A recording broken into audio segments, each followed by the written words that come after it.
All right, ladies and gentlemen, welcome to game one of this round of 16 game between Skirmy, aka Skirmisher, and AgeOfKiller, aka Breeze. In the south of the map in orange, we've got AgeOfKiller playing the Haudenosaunee, and in the north of map in red, we've got Skirmisher playing the Chinese civilization. Now, I know in particular, Fitzbro, you're a bit of an expert on the Haudenosaunee. What do you make of this matchup? What are you thinking? I don't know what qualifies as expert, but I certainly have played a lot more Haudenosaunee than the Chinese. Looking at we're here on a water map, there's been a lot of talk about Haudenosaunee being, you could argue, overpowered or at least not being able to punish the water boom at the start. I would like to see if on that water line, he's got something down there. If you could take a look. Yeah.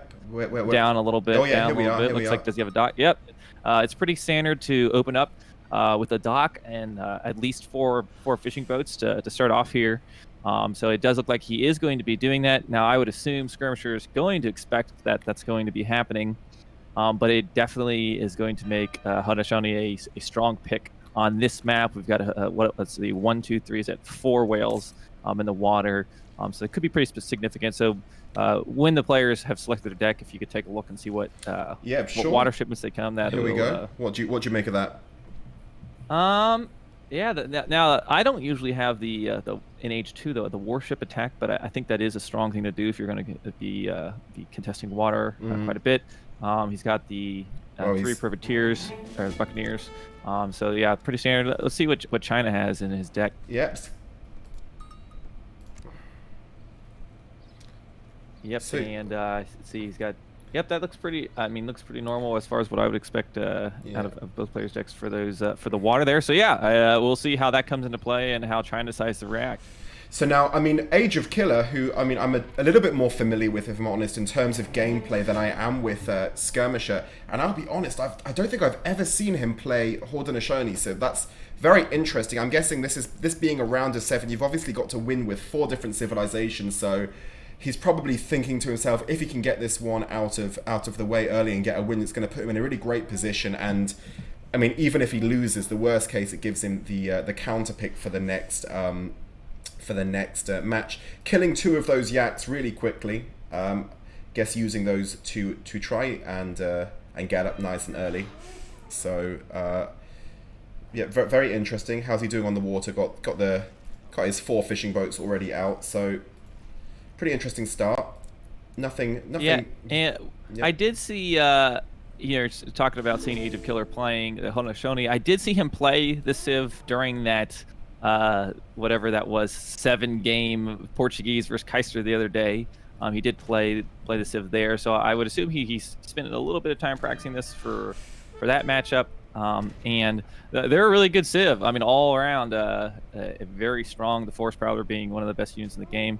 Looks like he's eating some of those cows to make sure. Now he's eating those cows as he's aging up, right? Yeah, that's pretty. Not quite sure about that. He's already aging. So I mean, unless he. Yeah, he must have a plan for that food.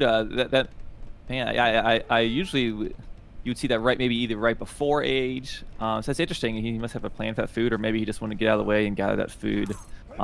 Getting here into H2, so we'll just see if he has any clues with any forward bases. Just stealing that 80 wood there off Skirmisher, which is pretty good. Explorer but down. At the price of his Explorer, and man, you do not want to lose the Haudenosaunee Explorer. He's very useful, but he is pretty close to home, so he'll be able to pick this guy back up. How much health does the China Explorer have there? Let's have a little look. He's fine. He's all right. He's good. He's good. He's a healthy. tanky boy and can spawn those monks. So yeah, this is an early victory here for Skirmy. Anything on Skirmy's base that we can check out? Yeah, we'll take a little look. And now I think, from what I understand, I mean, actually, I didn't know prior to watching Aussie stream just now, but from what I understand, Skirmisher is he mains Chinese. I don't know if you know anything else about that, but my understanding is that's his strongest civilization. So this will definitely be an important one for him, and that also makes you think that perhaps AgeOfKiller was thinking that it's more of a shot to nothing if he's playing against Skirmisher's best civilization. If he loses this, at least China's out of the way. So yeah, quite interesting. Now has Haudenosaunee gone for any gold yet? You can usually, I think, tell I think it's easy to tell when Hadi players are going to be going for a fast fortress. If you could take a look at his base. Yeah, if we can, yeah. Well, he's not got any. He's not collecting any gold at all now. So. Yeah. So usually, if they're trying to go for that fast fortress, they very quickly throw a lot of villagers on gold. Don't see him doing that yet. And that does look like that fall that truff wall there. It looks like it is heading forward. So probably gonna be doing a forward base and some H2 gameplay. So yeah, that's one thing I usually recommend. If you're playing against Haudenosaunee, walk through their base right around age up time and see if they've got 10 villagers on gold or whatever. You know, you can pretty much bet that they're going to be going to fast fortress. Now, is China? What are they trying to do up there? Is he trying to fast fortress or? Look, that looks a lot more like an FF. Yeah, he's got all of his villagers on gold. A lot of gold. Yeah, he's also sent 700 gold in, so he's going basically pure gold. And I mean, if you look at those yaks, that's probably going to give him enough food just there for the age up as well. So it looks like he's going for basically a naked FF, unless you see it differently. Yeah, that's for China. It's pretty easy to pull off this this fast fortress just with especially on this map. He can put his yaks on his houses or villages, and they fan those up. He's got his herd from the front in pretty easily. He's got 2 close gold mines, and pretty kind of defensive shape for his base. So they can take most rushes here. And villager is easy to pop into those houses. Yeah. I'm hearing chat saying. Yeah, I'm seeing that. I'm actually going to. I hate to do it. I'm going to actually pause the game just because that's if we're dropping a lot of frames. Yeah, that's if not you ideal. want, go ahead and stop sharing in Discord, and I can just watch the Twitch stream if that's what's causing. Yeah, that. that's. I imagine that's what's doing. Is that going to be okay for you? All right. Well, let's do that. I'll live. All right. So, I'm going to stop streaming. Guys, let us know if this improves. I think it might have just been a little bit too much. Yeah, Ozzy's also saying it's probably from that. All right, we're going to continue straight away. You're still with me. You can still hear me, right? Yep. All right. Yep. Okay. So we're going to jump back to it, and hopefully this will be fine. I think it was probably taking a bit too much out of it with the screen share. So let us know if that's improved. So, yeah, as we were saying, Fitz, it looks like quite interesting. We're seeing a Chinese FF against Age 2 play from the Haudenosaunee player. So... I don't know how that's going to work out. If China doesn't get up quickly, he might find himself in some trouble quite early. Now, is Haudenosaunee, is he training any units? He might have just put that war hut forward just to get some line of sight. So take a look at his war hut and see if he's sending the Kanye horseman. He's not training any units right now. Raid. He's I don't know. I kind of feel like he's going to raid and then he's going to age up behind this. You would if he was going for a really aggressive rush, you would expect him to have some units queued up here. So he's just going to raid with this cav, and maybe he'll get some herding villagers. But honestly, I find China to be one of the most difficult civilizations to raid because they can put those villages down and easily pop into them. So we'll see if he gets any value out of these Kanya here. Yeah, definitely agree. Very, very hard civilization to raid, especially... Well, on a map like this, eventually opportunities might open up. Here we've got the horsemen coming in. Hopefully you're not too far behind. If you're just seeing the horsemen come in now, then probably means we're roughly at the same spot. He does have a few tomahawks as well, it looks like. I don't know if that was Big Button or if he trained those. I'm assuming Big Button because I didn't see them being trained because we're on the Haudenosaunee's players queue here. I think we lost a villager there, I think, but not too much idle time, like you said.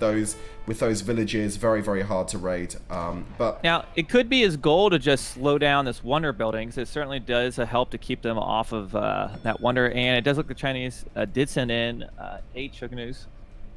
Yeah, they've now come in, and he is got clicked up already. Almost a lot of villagers on that wonder. wonder. He wants to get up. Wants to get it up. Instead, AgeOfKiller's going over here, going to take down the TP instead, which is basically going to be uncontested. So the TP is going to go down unless he sends he's going to send the Chukonus up, he doesn't want to let the horseman get on top of them. But otherwise, at least going to be able to pick off a couple of the tomahawks here. Have to be very, very careful here. And yeah, he's quickly retreating. Now, if his monk was there, he could maybe take this on. There, he's running into the trees. That's going to help with pathing, but let's see here. No, he's done a pretty good job there. In fact, he's actually the horsemen. One of them's gone down, and they're pulling back. Now, a couple of the pikemen coming in to help out. Yeah, don't underestimate that monk. Oh, what's just happened? Oh, there we go. Thank you, V4221L1 with the sub. Really appreciate that. Very nice of you. Thanks for being around. And And the stream quality does look pretty nice now. I didn't have it playing before, but hopefully that did fix it. I've had my own issues lately with some of streaming stuff, so totally understand it. It's just part of the territory of this stuff. Just one of those things, isn't it? In the meantime, how are we doing for fishing boats over here? We've got I don't think he's been training any additional, but look, China is sending a shipment right now to deal with. Let's see, both players are up to age 3. Yeah. Is there anything going on? Well, let's watch this battle, but I'm curious what's going on back at home for the Haudenosaunee player. Yep, let's go and take a look in a second. In the meantime, I mean, I think this war hut might well go down. He's not gonna. I don't think AgeOfKiller is really in a position to crack shot coming in contest it. Oh yeah, so it is. Oh, and in the meantime here we've got the Fei Wan being, well, that's the name of it. I'm not too familiar with the Chinese water player, if I'm honest, but very, very timely decision to send it here, because now AgeOfKiller is just not able to get anywhere close to this, losing quite a few of those forest prowlers as well. Manages to get a batch out just in time, but the war hut's definitely going down, and it does go down. Oh, there we go. Got some more units. You get that last batch out there. So a decent mass of forest prowlers here, but he is going to need to respond with that. Can we see if AgeOfKiller is shipping any boats to the water? Yeah, we can see. So AgeOfKiller, he's just training canoes now. He's training a couple of canoes. Looks like a raid up north in the Chinese base. Let's have a little look. Just a little further. Yeah, look. Okay, so there's just keeping them off those hunts. Well, and this could be good here, because those forest prowlers can box out the Chinese army as they're to the south. And it looks like this Kanye can just keep running through the base until something else pops out. Forest prowlers doing a really, really good job on those arquebusiers. Really, they're just so strong, aren't they, those forest prowlers? Absolutely insane. They're just shredding them, really, really shredding them. And you see the Chinese monk just tank the damage. It takes forever to kill the Chinese monk with forest prowlers. You see there, he just continues to tank that, but he was able to take out all of China's army here. And look at it, looks like AgeOfKiller is in a really good spot here. But out comes a shipment from China. But man, are those going to be able to compete with these forest prowlers? No, definitely not one, with the Kanye horsemen on top of them as well. This is looking, I don't know. For me, China's looking in some serious bother here right now. A big score gap also now opening up. 3,000. A little tussle on the sea, it looks like. It looks to me that AgeOfKiller is winning the water from the minimap. I mean, he's now won the water. The only presence on the water of the Chinese player is now gone. And he's in a great position. I think from here he should be in a superior economical spot. He's neutralized several of those China. With China, you know, you get that death ball going with a few of those shipments that make them so powerful. But being able to just pick off those units as they pop out, it's going to be really hard for him to contest these. There's just nowhere for China to go now as well. He's got, I mean, once those yaks go down, where's the food economy going to come from? Though he's got no way to get close on water. And I mean, if you're taking a look here, that's the closest next hunt. There's just no food at all. I don't know where he's going to... I really like how I had said, you know, it's hard sometimes to raid China, and he had so many close hunts, but he did not let that deter him. He just kept coming in with a few horsemen and picking off villagers, and there we go. There's GG for round 1. Wow, that was... I think we can call that a bit of a clinic from AgeOfKiller there. Really, really good performance. I mean, yeah, if you are a Haudenosaunee player, I think this would be a great game to go back and review from AgeOfKiller's perspective. And I know it might be a little bit Haudenosaunee favored, so you know, we can't really say too much about the series yet, but definitely looking like an easy game for AgeOfKiller here. Yeah, I mean, AgeOfKiller definitely did not play Haudenosaunee in any of his group games, so.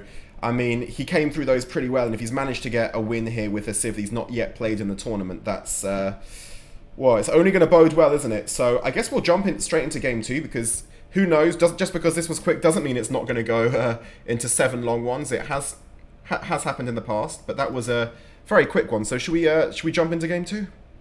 Yeah. All right. I think one thing with that matchup is you've kind of like, China is pretty known for going straight to H3, and he kind of knows that, which gives him kind of this uncontested water boom that he can just very comfortably get away with. Yeah. So that was real nice for him.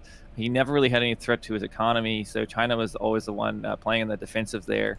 And when you've got the Haudenosaunee being able to train, you know, villagers and fishing boats, it's just going to snowball for their economy.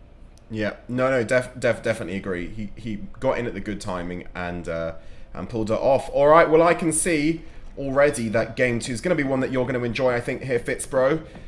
Spawning in the west of the map, AgeOfKiller playing the Inca. So definitely some strong Fitzbro civilizations kicking off this this event. Playing in the color orange here. Now, he would have opened with this civ on Colorado, having won the previous game.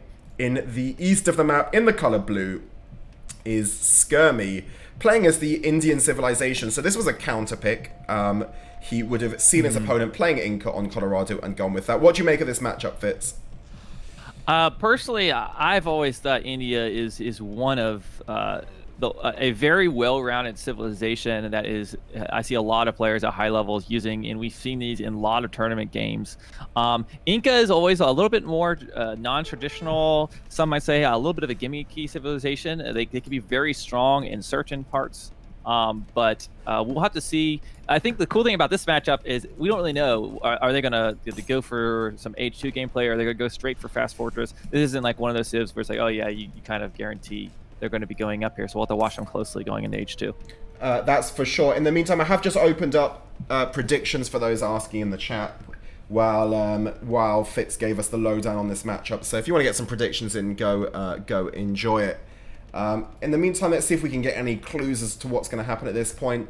Not got a deck yet from the Incan player. Let's see if we've got a deck yet from Skirmy. Probably not quite yet. Oh no, Skirmy sent a deck in yet. I don't know if you're someone that plays India a lot, but if you want to tell me what you make of this deck. The only thing that really stands out to me there is sometimes you look in H3 and some players will have more elephant upgrades than other. It does look like he has one there. And I think elephants can be pretty strong against Inca there.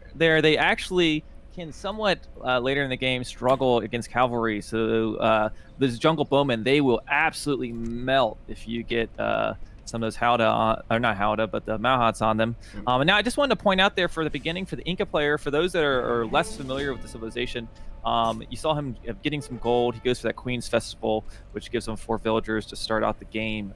So it's pretty standard here. You build this one concha, which starts generating some food, and then you put all your villagers on gold, get that 180 gold, 180 wood, and the 180 food. So that's what he's done here. And what other card? Can I see the Inca deck one more time? Yeah, sure. Now look at H1 there. What would stand out to me, he does have the building HP, I believe that is there on the far left.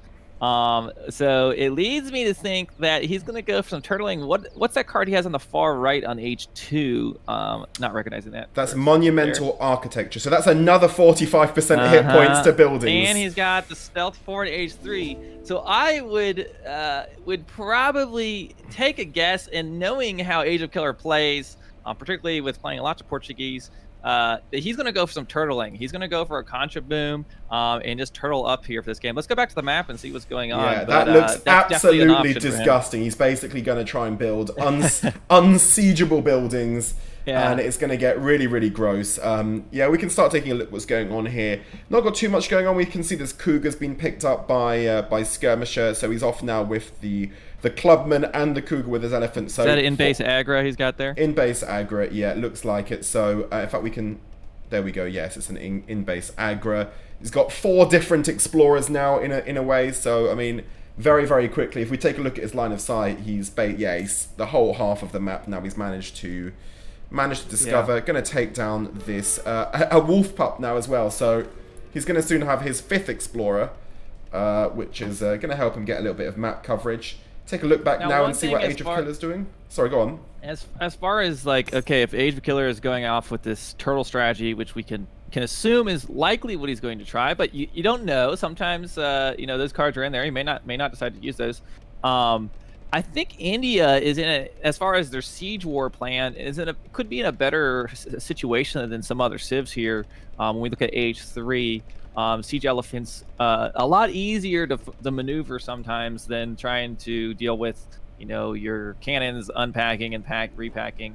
But of course, if those jungle bowmen can get in range, they will take out siege elephants quite easily. So we'll have to see if this becomes an age of turtle here. It definitely looks like it could be that way. Can we take a little look from the... Now, being an Inca main yourself, do we have any clues yet from this early macro from AgeOfKiller what kind of agenda he's looking for? See him building another capture house here in base. Yeah, he's just getting all his wood. He's going to house boom, probably ship 600 wood when he hits age 2, unless he's going to go for... I don't think he'll go for the building HP too early, but yeah, he's going to do a house boom. Now, I feel like India could put on some pressure, but they're going to be under the risk of, probably 2 war huts popping out. Jungle Bowman's pretty easy to turtle in base and take out most of what India could be throwing at him. So let's see. I wonder what India's going to do. Because I would think Skirmisher is looking at AgeOfKiller's deck. Look at this. Oh, it's already starting. All right, guys, go. If you've not gone to get yourself a cup of tea yet, go settle in, because this does not look like the beginning of a quick game, does it? This looks like, especially with Skirmy also doing the defensive aggro, this has all the looks of quite a long game. I don't know if you're gonna need a cup of tea or a glass of bourbon. I might need a glass of bourbon to get through this one. So you might need to. Yeah, it does look like we have, and not only that, he's got the toxic pillarless walls. Now, unfortunately, he has built pillarless walls. Those could just easily fall down. No pillars there. A gust of wind could come in, and over those could go. Oh my god, but, it's very, Seaboy very coming toxic. in to take a shot at that villager there, but he gets him back. Gets him away without even losing any hit points. Thank you very much for the subscription to Terek9. Really appreciate that. Welcome. Hoping to bring you lots of great content in the coming months and years, but thank you very much for the subscription. All right, so as you correctly predicted, that 600 wood was the first shipment in, now followed by the Chicha Brewing. So that's what do you mean? That's pretty much in line with your early predictions. This is what you expect.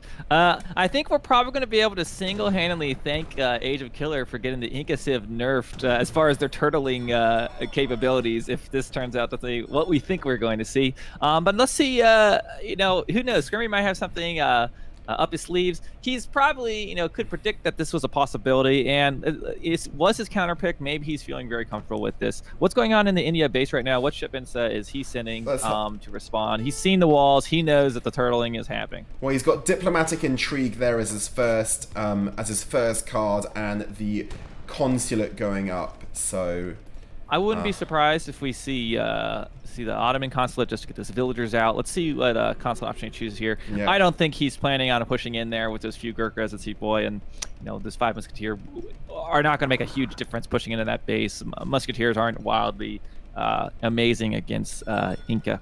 Well, especially those, with those, just a few jungle bowmen sitting behind that wall are gonna be picking them off pretty quickly and easily, aren't they? So. Wow, now Jen Kanuak coming in with the subscription. Thank you very much. Look at this, we're on a bit of a frenzy. Thank you very much. Appreciate that. Subscribing with the Pride. Thank you very much and welcome. Picking up a wood treasure there is always good for India. And he did go with that Ottoman Consulate. Yeah, so very well predicted. You're on point today with all of your early predictions, calling what's going to happen with the games. In the meantime, the market now going up for Inca, and you can see that Capture House boom is really in full effect. 2 war huts as well up. It looks like Skirmy's now moving in to put a bit of pressure on, but that's just not going to do anything, is it? Well, and another thing you gotta consider, even those 2 jungle bowmen, he does have some Chimus going out for some raiding. That'll be kind of fun. Let's see what happens here. One thing with the way, if you look at Inca's base and the way it's been constructed over here, yep. That. Let's watch this little battle here, see what's going on. Okay, so maybe those Gurkhas are gonna go down. I think. Yeah. We'll see how this stands out. Yep. Well, what a funny little battle. Both players only have a handful of units. Well, I'm surprised he came out of his walls there. Yeah, and he's sending more Chimu runners to their death here. I think. That didn't look like a very wise. You want to get the Gurkha. a weird kind of 4-on-4 fight, but basically looked like Skirmy cleaned it up. He's AgeOfKiller losing his units for very little gain. A really weird fight for him to take. I really don't know what his game plan was there. He's still making more Chimu behind this. I guess he really wanted to. Chimu are not very good against Seaboy, but he now could take this this fight, I guess. And more people come out behind this, so he's not going to get much with this. Maybe his plan was go to distract India while he's doing his boom. But it does look like Skirmy is well prepared for the Chima runners. What I was going to mention, if you want to go back to their base, the way they construct their base with all those houses, it really makes it hard for pathing later on. Now, he has left some considerable gaps there towards kind of the left middle of his base. But if you think of like these elephants trying to move in, if he does go with Malhats, it's easier for him to pull back. And one thing with Inca is what's very unique about the Civ is they can garrison into their late game buildings. So that can make a big difference. You can easily pop in, pop out. Suddenly you can, transfer your spearmen to be right on top of, incoming elephants, whatever. An additional wall segment there. So it can make their turtling extraordinarily annoying. Not to mention when he drops that fort in here, the Inca fort is the best in the game. So this is going to be a turtle mayhem, and it'll just be a matter of how's the siege plan going to go for India. He can, if he decides to just stay in this quadrant of the map, India can control at least those top two trade posts, maybe get control of some of the land, but I don't know if it's going to matter. India, for the large part, Inca just needs to have a lot of wood. It's just so. I really do appreciate Killer and his game style. It's just so gross looking at these walls. I mean, we're at under 10 minutes. We've got pillarless walls absolutely everywhere. I'm sure soon we're going to start seeing these building improvement cards come in, and it's just going to be really maybe later. gross. Okay, let's see. Is India pivoting to age up? What's going on in his base? It does look like he has now aged up. In fact, he's gone up with the Charmina gate, so he's already up. So something going for him there. Yeah. Yeah. If I feel like if I was in Skirmisher's position, I feel like he could maybe try to be like, okay, screw this. I'm just going to boom as aggressively as I can, knowing Inca's sitting in my base, and maybe you go for Age 4, or you go for like a timing attack here in Age 3 before Inca gets those building HP cards up. He's invested so much in this infrastructure, but maybe you get some siege elephants, and he is shipping those siege elephants and getting some hussars at the consulate. So it looks to me that he's going to be making a push here, and in fact trying to begin the siege. All right, so Fitz, you've been on with every prediction so far. Basically, this looks like the game's about to be won or lost here. And so what are you calling? How is this push going to go? Quickly before he goes in, what are you calling? Honestly, I would say this is far from being won or lost. I predict him getting down a few buildings here, but Inca is going to have... let's see look to the left a little bit. Does he have a little more army? I'm not sure what Inca really has. He's got a few jungle bowmen. But it might be... Inca might be able to just hold this off with his turtle capabilities. Is he putting down a fort there? Yeah, he is. It's going down, yeah. So that probably will be enough to stop this India's army, but India can just back off and continue. He is ahead in score, at least for now. So let's see if he had just been a little bit sooner, could have seen that fort going down. Maybe he could have started the siege on that, but he's taking those initial walls off, clearing up his pathing. But as far as these Malhat, they're going to be pretty beefy. There's no spearmen out right now. The siege elephants are back right now. Maybe a little miss micro. He wants to get sieging right away. Now, as far as range goes, he can basically just outrange with those siege elephants for now. The jungle bowmen do well against them, but he should be very scared of those monks and that Malhat as far as with the only jungle bowman army. We've already got a war hut going down. So he's pressing into the base here. These war huts are going to go down pretty quickly. I mean, look at that. That's half of its hit points gone. I mean, it's basically gets what, like 5 shotted total to those. And it looks like he is getting his Manzdabar Gurkha in and getting upgrades for his Gurkhas. Can we see what AgeOfKiller is shipping, or what his plan is here? There you go. Well, he's just training Spearmen and Bowmen for now. He's not got any shipments in queue. I think this is a great, kind of what I felt like if I was in Skirmisher's position. You want to do is, like, you need to put on the hit right away, because if Inca reaches their full turtling capabilities, it's gonna be trouble. So we have all those war huts. Does he have any war huts left? He's not. He's not got any war huts. So what's on the left side? Yeah, there's nothing down here. No, nothing. He's got 3 town centers, a lot of investment in his boom, but right now, don't underestimate this fort. He's got this. Well, you say that, but it's losing hit points very quickly, the fort. It's down to 4,000 hit points already. Look at that. I mean, that is going down fast. I think he's trying to bait those siege elephants in to try to snipe with the jungle bowman, but if he can get this fort down, I think Skirmy should be in a very good position to win this game. And let's see if he's able to take out any of these siege elephants. He does have a wall segment right in front of him. Yeah, he does. Just gotta keep the siege elephants alive. It's going down though. I mean, has Age of Killer just basically overcommitted like with a 3 TCs? It was just that siege elephants. Is that a Harakas coming in up north? So he can take a hit at those. Yep, there we go. He might be able to. We'll see. Oh, the fort is on such low HP. Is he going to be able to get it down? That siege elephant's down to 450 hit points. He needs to take it down. Bowman if he can do it. Now, this is what I was talking about, the difference between him countering picking with India. You know, imagine if this was a civilization with Falcons or something sitting here. It would have been easy for the India fort to get goes down. The fort's gone down. Okay. Yep, and so now looking very good for Skirmisher. Fort goes down 2 war huts. He's got 1 war hut built back there. The Harakas are making some hits, but the India's army he's got a large mass of skirmishers and plenty of sepoy behind it. So I think this is going to be probably Skirmisher's game here. We'll have to see if he's got anything sneaky. He's shipping. Is that another fort behind this? Let's have a look. He is.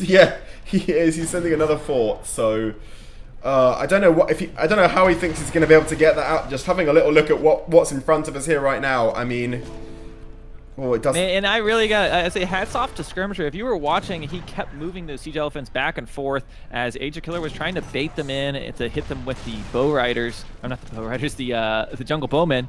And did a really good job keeping those alive. They were pretty low on HP, but if he had lost those siege elephants, that could have been a completely change of this momentum of this siege. Yeah, that TC is actually just about to go down. Just needs 1 more shot, I think, from the siege elephants. Now, what is a Skirmisher training? I would almost like to see him sending. Okay, he has some mounts there. I would almost say, heck, make some more siege elephants and get this show on the road. Well, he's now allying with the British, but. I just don't. I don't know if I see. He's just making sure. He's just continuing this infantry mass is just to keep these siege elephants alive. He's not going to go into that town. It's just too risky. You don't know what could pop out there, and he's just going to slow push with these siege elephants. Yep, there we go. GG is called. So a very good siege war plan for Skirmisher. And while we were really nervous about this being an extremely long game, and I think AgeOfKiller had every intention of it being one. Skirmisher just had his siege game on point. Wow, really, really, really impressive play there from Skirmisher, man. That was he managed to, just like you said, he just somehow prevented that going full toxic. I mean, in the end, we never saw any of these toxic cards manage to get out. So yeah, and you can't blame him for. I mean, you look at his deck, you know that's going to be happening. You don't want to wait till he's got all those cards in. You want to hit him early. AgeOfKiller went up with he did send the 2 town centers there in H2, which is extremely greedy boom for Inca, and it just probably slowed down his ability to get up the army that he really needed to counter India's force there. I also wonder he built a considerable number of Chimu in H2. If those had all been jungle bowmen, would that have helped, or if he had just concentrated on getting up? I'm not sure. Well, you've got to think it would have helped, right? Because it definitely wouldn't have hurt because the Chimus they just did absolutely nothing. So I think if you imagine just 10 more jungle bowmen behind those walls during that, the siege elephants maybe struggle. Maybe a different game. In the meantime, I have settled those predictions. We're just taking a look while I'm doing the predictions for the next game of the very, very similar resource gather rates in the end of that game. Do you want to update the score for Skirmisher there? That is a very good idea. So I'll just do the predictions quickly. Then I might ask if there are any mods in the chat next time to do these. So we'll do AgeOfKiller and Skirmisher. I'm going to put it on a 5-minute one because still we might take a minute to get into the game. There you go. All right, let's update the scoreboard and give a score there to Skirmy. So we've gone 1-1. Very, very grateful to have you here, Fitzbro, because I can definitely tell you that both Inca and Haudenosaunee would have been a bit of a struggle for this caster, especially were you not here. So very good to have your expert opinion on those. Also want to thank, I think Yeah, Onisho came in with a prime towards the end of that game, so thank you very much for subscribing. Do appreciate that. Hope you're still there. Sorry, I missed it during the heat of the action. All right, let's dive into the next one. Let's do it. All right. Well, now everyone's poured their bourbon and their tea. I mean, what are we gonna do with this now? I guess we're just gonna bottoms up, boys. If we know AgeOfKiller, he'll still try to get a 45-minute game out of one of these.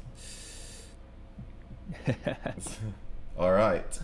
Here we go, guys. Welcome to game number 3 of this round of 16 knockout match in the ESOC Global Championship between AgeOfKiller and Skirmy. We're at 1-1 right now, and in the west of the map, playing in the color orange, we've got AgeOfKiller going with the Portuguese civilization, and in the north of the map, playing in red, we've got Skirmisher playing the Japanese. Just to remind you that as Skirmisher won the last game, he would have open-picked the Japanese civilization on this map, and AgeOfKiller would have responded with the Portuguese. I don't think anyone's going to be too surprised to see Portugal playing on this map. What are you thinking about this matchup, Fitz?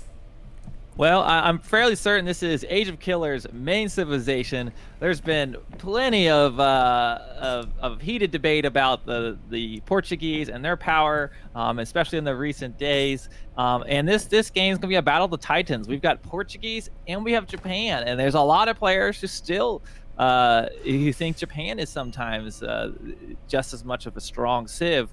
So it went on a water map here, certainly good for a Portuguese player. We'll see where he decides to put his second talent center here when we hit age 2.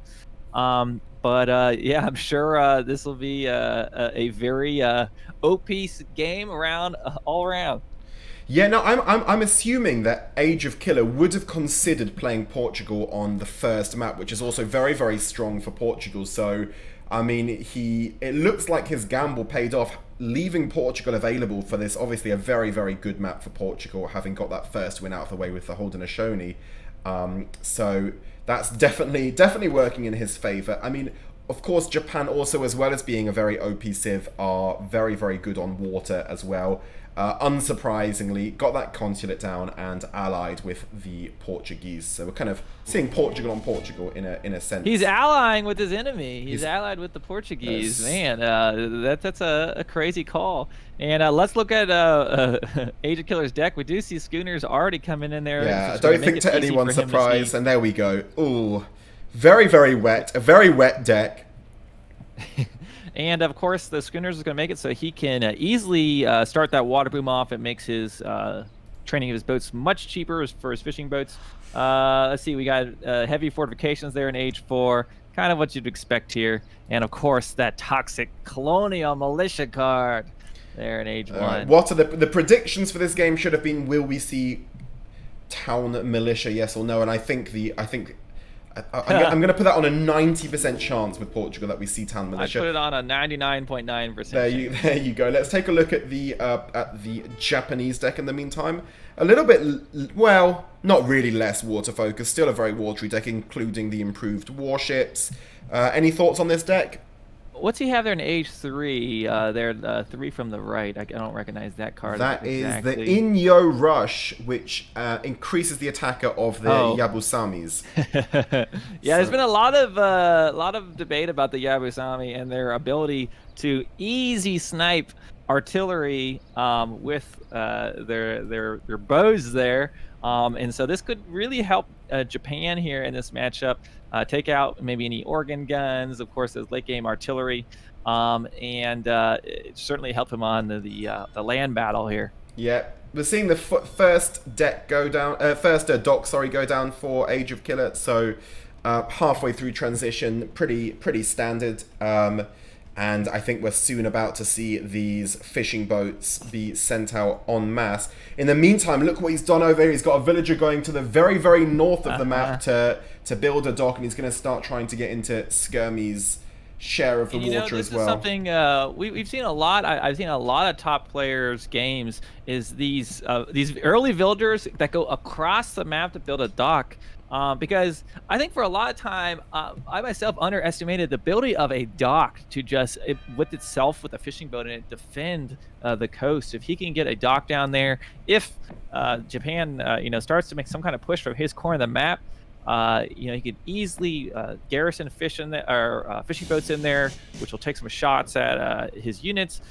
Not to mention, it gives excellent line of sight to know if anything is coming to his section of the water. Although, Japan could counter to this as well, so you have to scout it. Yeah, no, definitely a good point. I mean, question of the day then, do they need to... Is that a town center? Yeah, that's a town center as well. He's gone for a really, really aggressive TC. That is... and it's been spotted by Skirmy. He's got his polar bear and explorer, but he's not going to be able to do anything about this. He's... But he's gonna know it's there, which I mean, it's gonna help. But what's he gonna be able to do about that? Honestly, I feel like this is too aggressive. It's gonna be a nice little corner for him, but Japan, their age 2 isn't a joke. They can put out an army pretty quickly here to deal with this. You know what I just thought about? Like, could you put it in a fishing boat and bring it around the edge instead of waltzing to the middle of the map? I don't know. No, I mean, I guess what he is achieving here is with this choke point in the water. I mean, the water is just completely cut off. You can see the Japanese player Skirmy's put down a dock, but I mean, what's he going to do about this? Oh, he's now sent in the Funes right away. Is he going to have to stop the town center getting up? If this TC doesn't get up, oh look, it's really struggling. It's really struggling. Nothing yet. It's not getting up, or if it's Talk getting. About a good scout. Yeah, I think he might get it here. Oh my God! I think he's gonna do it. Wow, this is huge for Skirmisher. And to be honest, I mean, this was an extremely bold move for AgeOfKiller. And all I gotta say is, you know what? We see Portuguese players playing greedier and greedier and greedier, and this is a prime example of it just not paying off when your enemy is ready for it.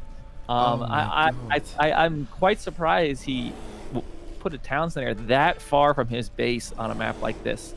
GG's being called in the chat. Now we do see him just rebuilding that town center, and to be honest, it isn't the end of the game for Portuguese quite yet, but Japan's going to be in a very strong position here to push that position. And Skirmy he's brought his Funes back. If he didn't, he'd be able to see this and do something about it. But now the caravels coming in that are going to be able to.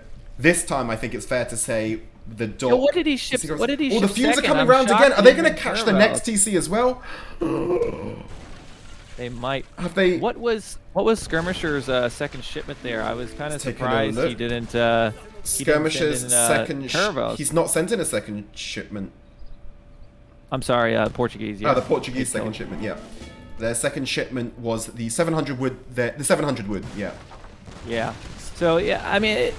If he was going for this, he's got to think that Japan would see this. You would think he would send these caravels in early. So they're coming in now. They'll help defend. He should be fine getting this one up. But that would have been a great thing. If he had that, would have made the difference of saving that TC. Now, does this prove that Portugal is indeed OP? That he's made a huge error, overcommitted, lost his TC, which is really meant to be GG, and he's basically totally fine. Second TC goes up behind it. He's cut off the water, 2 caravels. I don't know. Japan has been uncontested on land so far. I don't know how many shrines he has out quite yet. But Japan's, they take us a little bit to get up here in Age 2 to get their momentum going, and they have had some time to get their eco up. So we'll see. But now, if he has control of this water again and is able to just fully boom, AgeOfKiller might be okay here. All right, yeah. Yumi's certainly not going to do much other than he'll pick off those forces, but they're not going to lay any siege down.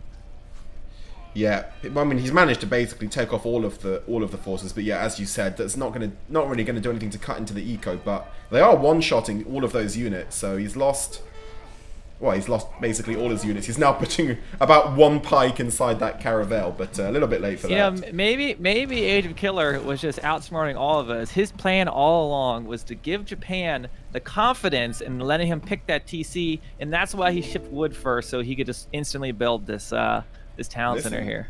that is the famous Breeze Mine games.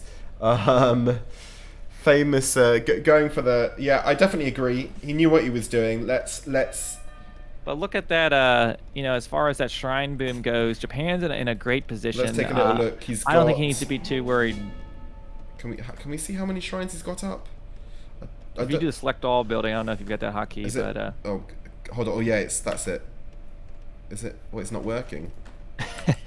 Oh, there we go. He's got 6? Only 6? What? Well, he's been investing in Yumis here, which are costing wood. And not to mention, the players have been focused on this water barrel. It looks like his monks are down south. Is that monk alive? I believe it is, building a shrine. If you look down south, he's got a monk down there. Here we are, yeah.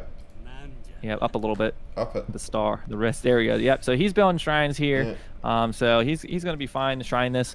But improved warships now coming in for Japan. So he's going to try and do something about what's happening on water here. So yeah, I mean, obviously recognizing the need to deal with this. Look water at Japan's situation. base there. Let's see how many ships he has there outside of his dock. He's just got the 6 fishing boats, I think, nothing else. Yeah. Is he he is not training more? Is he training any? He's got to be training another boat. I think. He's got just the Funes and the fishing boats. Not training any other boats. AgeOfKiller now sending in his caravels to try and put some pressure on, but not sure that's really going to do particularly much. He canceled his warship attack, unless that was Portuguese. I didn't see who the player. No, that was Japan. You're right. He did cancel it. Oh no, he didn't. It's gone through. It's gone through. He did send it. Oh, went through. Okay. Yeah. Okay, I thought I saw him cancel there. Okay, so a little battle here, but I mean, Japan can't push into this. He can take some shots, but the AgeOfKiller is just going to keep fooling back to his town center. And talk about a good corner, like, you know, he's got that tree line outside of there. It's really tucked in there quite nicely. And it's just so narrow, the water here. If you look at me, it's really, really narrow. I mean, yeah. To be honest, I guess neither of them can really attack the other's water, but that suits Killer just fine. I mean, he's got 90% of the water to himself anyway. I mean, well, and that bay is where all of the on the left is where all of the whales are. So yeah. This is really a pretty decent map to have. You know, a strong water boom, because those whales make a big difference in the long game. Yeah. In the meantime, we've got Skirmy just aging up now, almost complete. Killer's not got an age up in queue. Doesn't actually even look like he's really microing for it. Just happy to plug away at that fishing economy. But Japan has gone age 3 now. Going in for a snipe with those caravels. Oh, yeah, gonna try and snipe a Fune, I guess. Yeah, we'll see here. He might be able to take one off. I almost would have rather seen him just take out the fishing boats, because you know he's just going to pull back here, but maybe he'll get this one. I think he pulls back, you're right, yeah. I think they're both going to be in the same situation. Yeah, and he just pulls back, and that's fight over. In the meantime, we've got a raid coming in here. Got a pretty effective little raid coming in here from AgeOfKiller, taking down one villager. Japan villagers dying around their town center. And that's a second villager gone down, so 2 villagers lost there from AgeOfKiller. I think huge raid. And a pretty unpredictable raid coming in there. Pretty hard to see that one coming. The sentry has managed to snare just about one of those hussars, which is going to get away. Where is his stable? Where's he got that stable at right now? Little look where his stable is. There it is, right at the bottom. Ah, okay. And there we go. So, correctly called with the 99% prediction by FitzPro. We've got militia coming in. Now we've got some real action happening over here in the north of the base. These flaming arrows coming in, and he's going to try. This is very, very similar to the last game. That he's basically gone for that almost exactly 10-minute timing attack on the toxic build from AgeOfKiller. Man, I don't know. These colonial militia are going to be probably more than fine to hold this. He's got the res for it. It'll just be a matter of, you know, does Skirmy does he bait that out and fall back? Now look up there. Is that a daimyo in there taking hits on the Ashigaru from Japan? Yeah. But I mean, you're quite right. He's pulled back. Not much damage really done here. He's going back in again. The dock. I mean, he looks like he might be able to take out this dock. He's going for the racks instead. And if he gets too close to the water there, those caravels can come in and you know, use their special attack to take a shot. Another raid coming on here in the meantime. This time unsuccessful. Well spotted by Skirmy. Manages to get his villagers back. We're going to try and keep you on all of the action. Skipping between here. Villager. Did he just? He got the one villager, and now he is queuing up that age up, going up with the exiled prince. Yep, and we're sure he's banking on this colonial militia, saving his town center, but he doesn't have the rest for it right now. He's going to gather it back. He should be fine. But doing a good job of these hussars, just keeping some pressure on Japan's economy while they're out of the base. Sometimes you want to go in with cavalry on, take out those. Another caravel.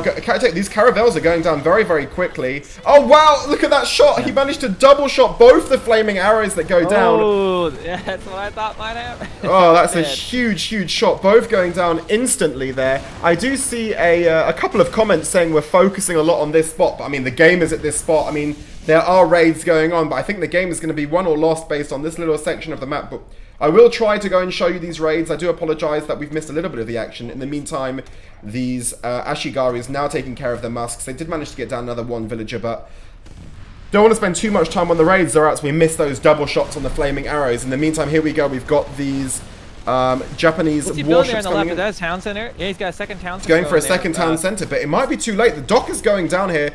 The big town militia pop now comes out, but lots of pressure here. And in terms of military presence on the water, it looks like it's all with Skirmy. We're not really seeing any kind of military presence left for the Portuguese player, and oh, he's got that colonial militia now. Always two of them. Yeah. Once this gets up. And that TC is going to get up. Yeah. Yep, and that dock right there just laying down the shots on Japanese boats, even though, AgeOfKiller has lost his ships. He's got 2 town centers, a dock. Those can really hold off those ships. He does call off some Minutemen here to take some shots at the Ashigaru. Yeah. And it doesn't look like AgeOfKiller is too concerned. Like, we don't see, he doesn't have any units. He has some hussars in queue, but where's his barracks? Another raid coming in here now. Well, we're going to take a look at it in a second. Let's just see how this raid goes. He's just going to keep raiding. It's going to, very, very effective raiding here from Killer. I mean, we do know that AgeOfKiller doesn't really believe in units as part of this game. He's perfectly happy just with the town militia, lots of TCs, fortified buildings, and he knows that will do it. In the meantime, he's picked off a lot of Japanese villagers here. Like, and gotta give him credit.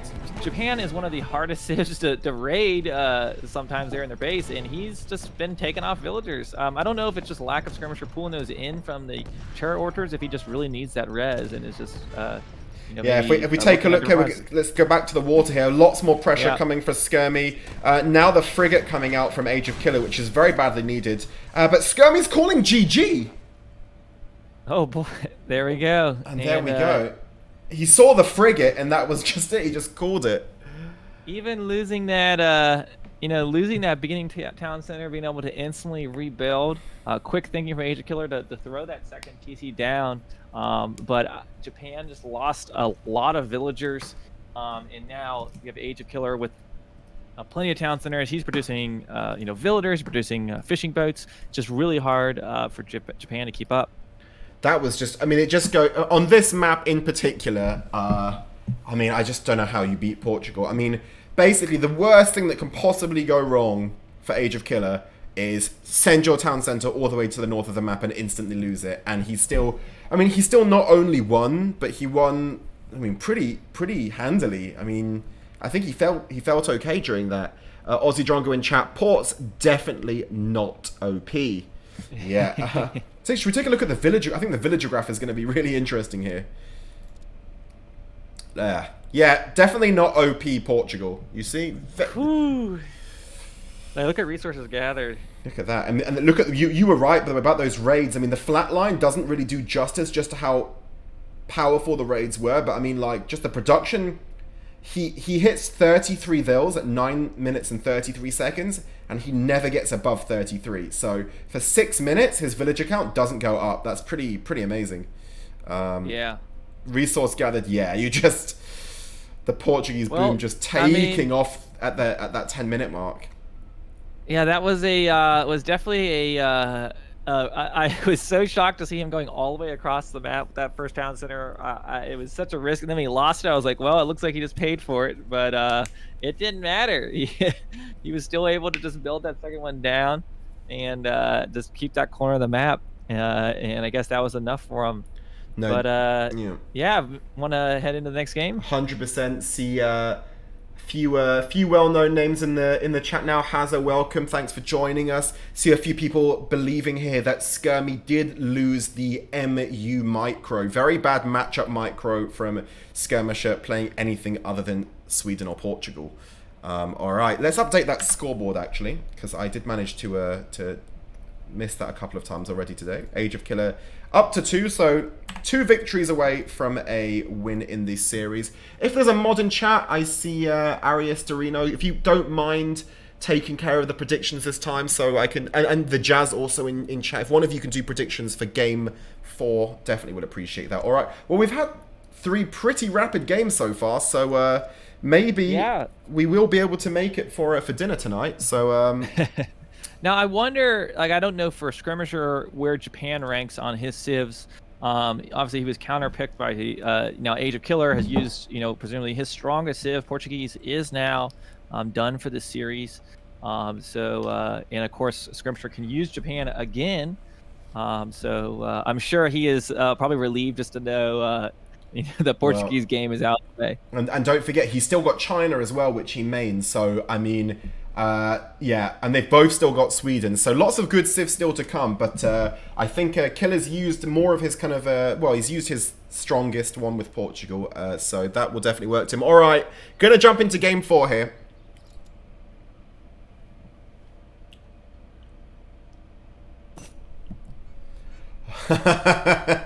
Alright, ladies and gentlemen, welcome to game 4 of this best of 7 match in the round of 16 of the Global Championship. Killer right now in a 2-1 lead.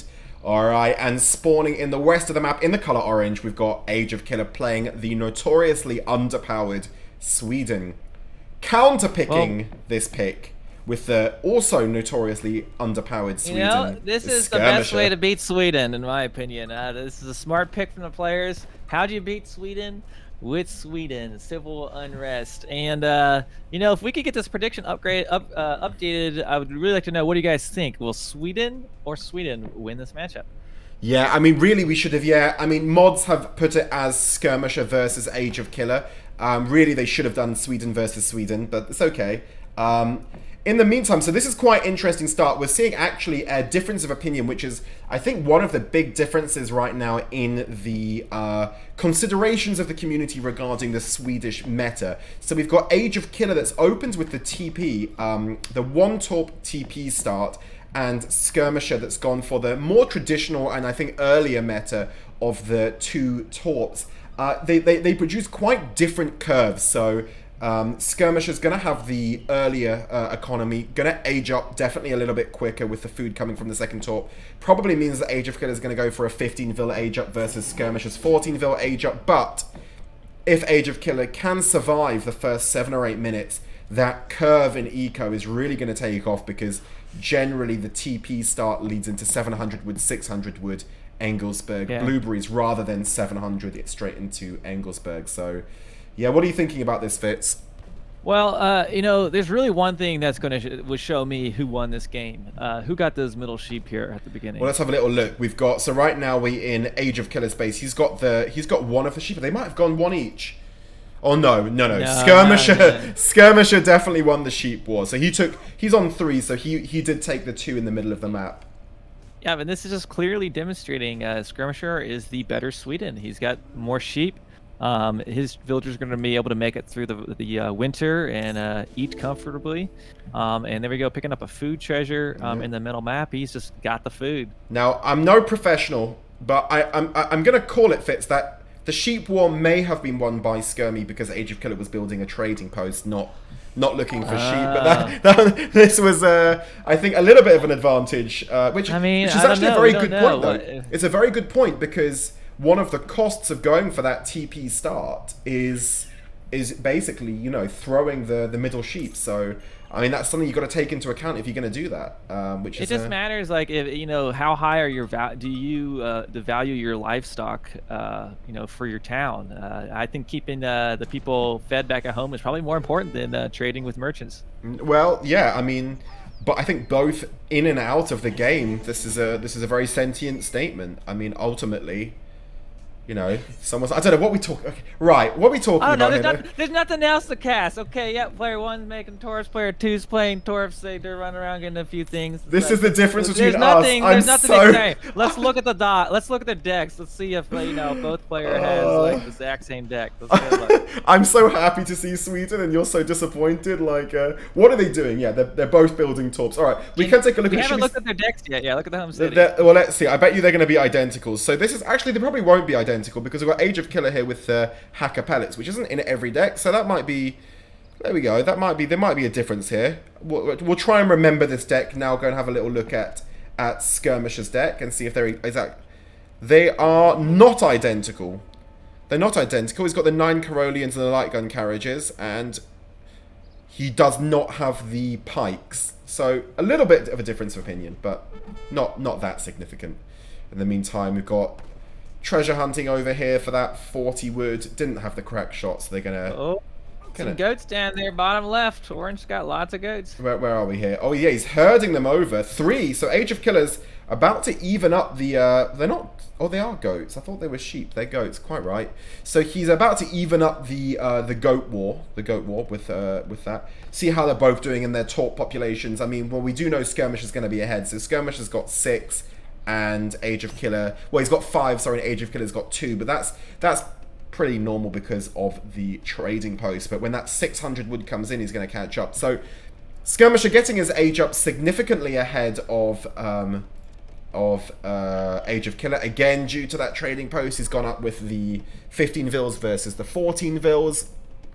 In the meantime, I did just see a few minutes ago there was a subscription, so thank you very much to Breeze Turk MU for subscribing. Breeze, if that's actually Breeze that's got round his ban on both of the players watching this by actually not just following but subscribing, then I just respect that enough to let it happen. But thank you very much for the subscription. I do appreciate that. I think there should be a poll given in chat to see if chat can disagree. We can just fast forward this entire game and get on to the next one. But, no, this is my favorite. This is my favorite matchup in the game. Breeze again. Oh, with the toxic walling of the choke points, which we've seen plenty of from Breeze. So he always. Do you know what? This is one of those things. A lot of the time, walling is just an issue of APM and laziness. And AgeOfKiller with that APM on point, always getting these walls up. You know, it's what's this costing? 15 wood. And I mean, I don't know if there's better value in the game than these little pillatless walls. You're spending 15 now, 25 wood for a huge impact and like a massive amount of annoyance for your opponent. Already you see here 5 Caroleans coming in from Skirmisher, and they're just going to walk headfirst into this wall. No, I'm surprised we haven't seen either player try to torp the enemy side. They very much respected the boundaries of the map. They got torps on their respective half. Well, these are guys that just really respect each other. I think gentleman's agreement to leave each other's halves of the map available. They've actually almost torped they're taking basically identical torp locations here.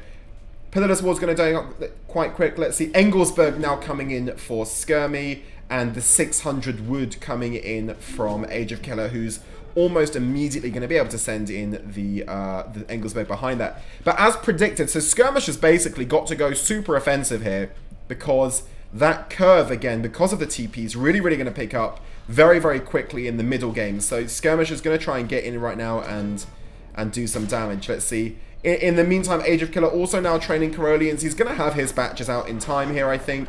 He's got 5 out, and he's about to have that second batch join. So there's going to be 10 Caroleans apiece very, very shortly. So now sending in Engelsberg. Oh, he's sending in blueberries. Interesting. So AgeOfKiller's actually gone blueberries into Engelsberg, which is more greedy. Again, not particularly surprising considering how much greed we've seen from AgeOfKiller in this matchup. You got that second wall still hanging out there. Look at that. It's so annoying. Just think how much time those walls bought him. Like, what, a minute? Like, literally, I think a full minute. What's going on up north there? Is that a villager, red villager building on that torp? Oh, you're looking over here? Yeah, that's a villager. That's no, on the right. On the right? Yeah, there it is. Yeah. Sorry, I got a delay. I forget. That's my bad. It's I'm trying to keep in mind that delay, but sometimes not very well. In the meantime, so he's pulling back. In terms of the top pops, let's have a little look now. AgeOfKiller's catching up, so he's catching right up with that top population, and he's still got the TP. So he's only one top behind right now, but they're both pretty rapidly approaching max torps. Skirmy with a lot up there to that one Corollian. Yeah, which was really smart. Just that one annoying Corollian, which basically is well, more than getting its money worth. Skirmy with a lot more units right now. He's got 18 Corollians. Have a little look and see how only AgeOfKiller's got just 12. So significant. I told you the difference. goats win this game. You know, see, he got the most goats. He's ahead, looking good. Oh, you're still interesting. You're still. Do you know what I'm still calling AgeOfKiller for this. So you and I have a difference of opinion. I think that that early TP will eventually pay dividends, and that AgeOfKiller is going to take this game, but. A difference of opinion. Well, Skirmisher has his troops just have they're well fed. They've got higher morale. They're fighting good out here. I mean, I do sometimes forget the kind of auxiliary benefits of those goats and focus a little bit too much on the literal impact. So you're quite right to be looking at the more emotive issues. In the meantime, that one Corollian does finally go down, but you know he forced AgeOfKiller to send. Basically, all of his units. I tell you what. Again, this is where. Two villagers there. I think he lost. I think he lost 2 villagers. But this is where. Oh no, they think they traded one because I think one orange villager died. Well, I'm not sure. Yeah, I think Skirm got one of them. But you'll see here that look at the huge advantage of that war segment, and like, if Skirmy had put a war segment down here, then he would have saved that situation. But is he about to get a little bit of trouble here because? Now he walked through that wall because it's pillarless. Do you see that? I did manage to get through it. Oh no, that was orange. It was orange. Yeah, no, it's got. They're all the same. It's hard to keep them straight. So this is a gate, Fitz. You see this Yeah, I see this that little thing. This is Man, I would think the water there from that stream is going to cause significant erosion on that wall. It's yeah, especially as it's wood. That's going to cause some damp, some rot. It's really, you want to be upgrading to the metal walls here, which are going to just survive longer and rust slower. Yeah, man, see, it's going to be hard to keep this straight as it's just going to be all crawling. It's orange and red, not that far from each other. This village is going to go down here. Another village is going to be lost. And, yeah. I mean, the score's very close, just a 1,000 gap. Now we've got AgeOfKiller aging and Skirmy already aged, which being the noob that I am, I forgot to point out. So we've got the 2 Falconets coming in now from Skirmisher, and AgeOfKiller is only just aging up, building like in a panic and a blind panic, trying to get more walls up right now because Skirmy's hitting him with that patented timing attack. Lots and lots of Corollians here, about to go veteran with the Falconets behind it. So yeah, you see that veterancy upgrade literally going in right now. He's trying to get up this another segment of wall, but he's not going to be able to get it up. Is he going to be able to get it up? Oh, he's not. Man, he really likes his walls. Oh, he didn't get up. Another villager lost. I think AgeOfKiller now lost a fair. Yeah, he has lost a number of villagers. Shipment now coming in here. And now the torps start going down. Oh my god, look at this greed. AgeOfKiller, he's sending... Oh no, Skirmy's sending the Blackberries. Okay, that's fine. I like that. Alright, let's see who wins the Falconet micro. This could be deciding. Skirmy manages to bring them back. Oh, one each. They drew. They drew the Falconet micro. No, they didn't. Skirmy managed to get off the extra shot there.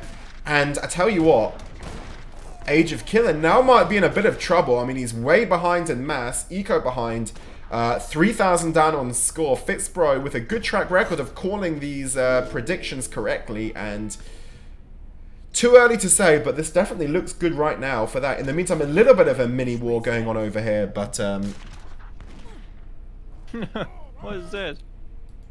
Just guys, this isn't where the battle is. I know, but people people in chat complain if I don't show them the 3-on-3 Carolean battles, so I've got to show that. In the meantime, little GUA raid going on here with the 5 Caroleans walking into the base. They take down 1 villager. If they manage to spot this little dude, they're going to be able to take down a second. No Greycoat's been sent, but they don't manage to spot him. Just evades the line of sight, and now they're going to go down.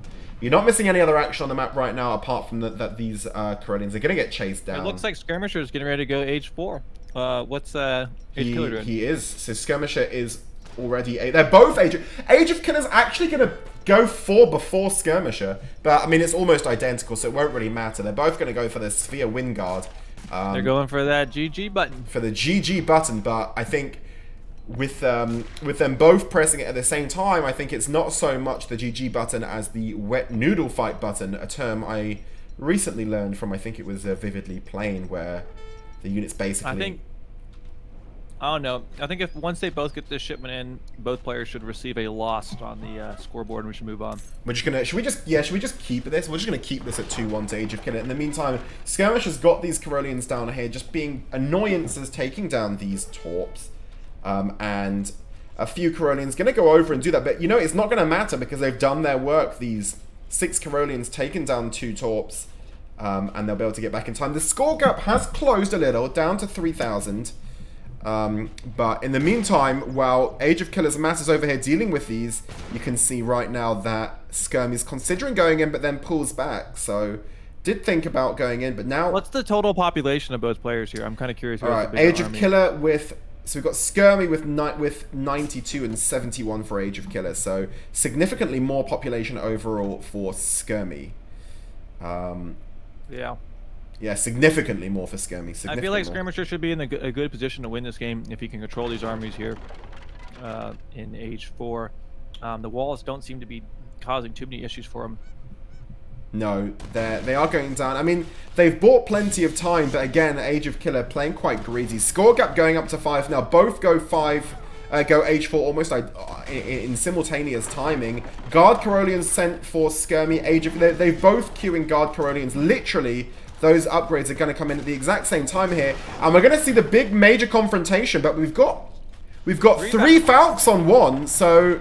I mean, if he can manage to get a big volley off, Skirmy sees it in time, and now it's turning into a 3-on-3, so it's another one of these little battles. Who wins? And, well, I'll tell you what, Skirmy's going to get off at least 1 shot here, and he manages to take it down. Oh, he takes 2 of them down identically. I mean, oh, that's an absolute shredding. All of them go down 3-0, and he calls GG instantly. Wow. Wow, look at that. AgeOfKiller, yeah, Breeze's micro was a little bit, oh man, a little bit, let's say, non-top 20 standard, I think. I mean, he's obviously a very talented player, but that micro left a little bit left to be desired. I mean, basically, walking those Falconets in. Let's update the score. What did you think about that one, Fitz? I'm trying to think of nice things to say. I think that it means AgeOfKiller can play Sweden again since he has lost this round. That's the nice thing that you've got to say. What should we take a look at in terms of the... Well, villager production's basically identical. Resources... I mean, almost. Yeah. Skirmy pulling away in the resources. But I think the military units is going to be what really separates them. And there you go. That TP came at the loss of a lot of tempo. And look, I mean, just look at these differences here. I mean, that was without big confrontation. Huge differences in military population. If you want to know the truth, I'm over here eating 2 pounds of goldfish. Yeah, I mean, if I'm perfectly honest, Fitz, I did manage to work out that something was being eaten. But this I managed to. When I saw the 2-2 coming, I was like, okay, I better get a snack here. Yeah, my MI5 training came in very handy to work out that you may indeed be having your lunch, but that's okay. I hope you're enjoying. What are we having? What's black goldfish, which I don't know if you have these, but they're 100% real cheese. They're baked snack crackers, but they're super great. Oh, that I sounds... have the giant, the big old carton of them. Oh, that sounds delicious. I don't think I've ever had that myself. I see here in chat Harrison saying in caps, Breeze said that both players said GG to each other. That is the most Breeze move, is to message Harrison to let him know so that he tells everyone that he didn't indeed say GG in this game.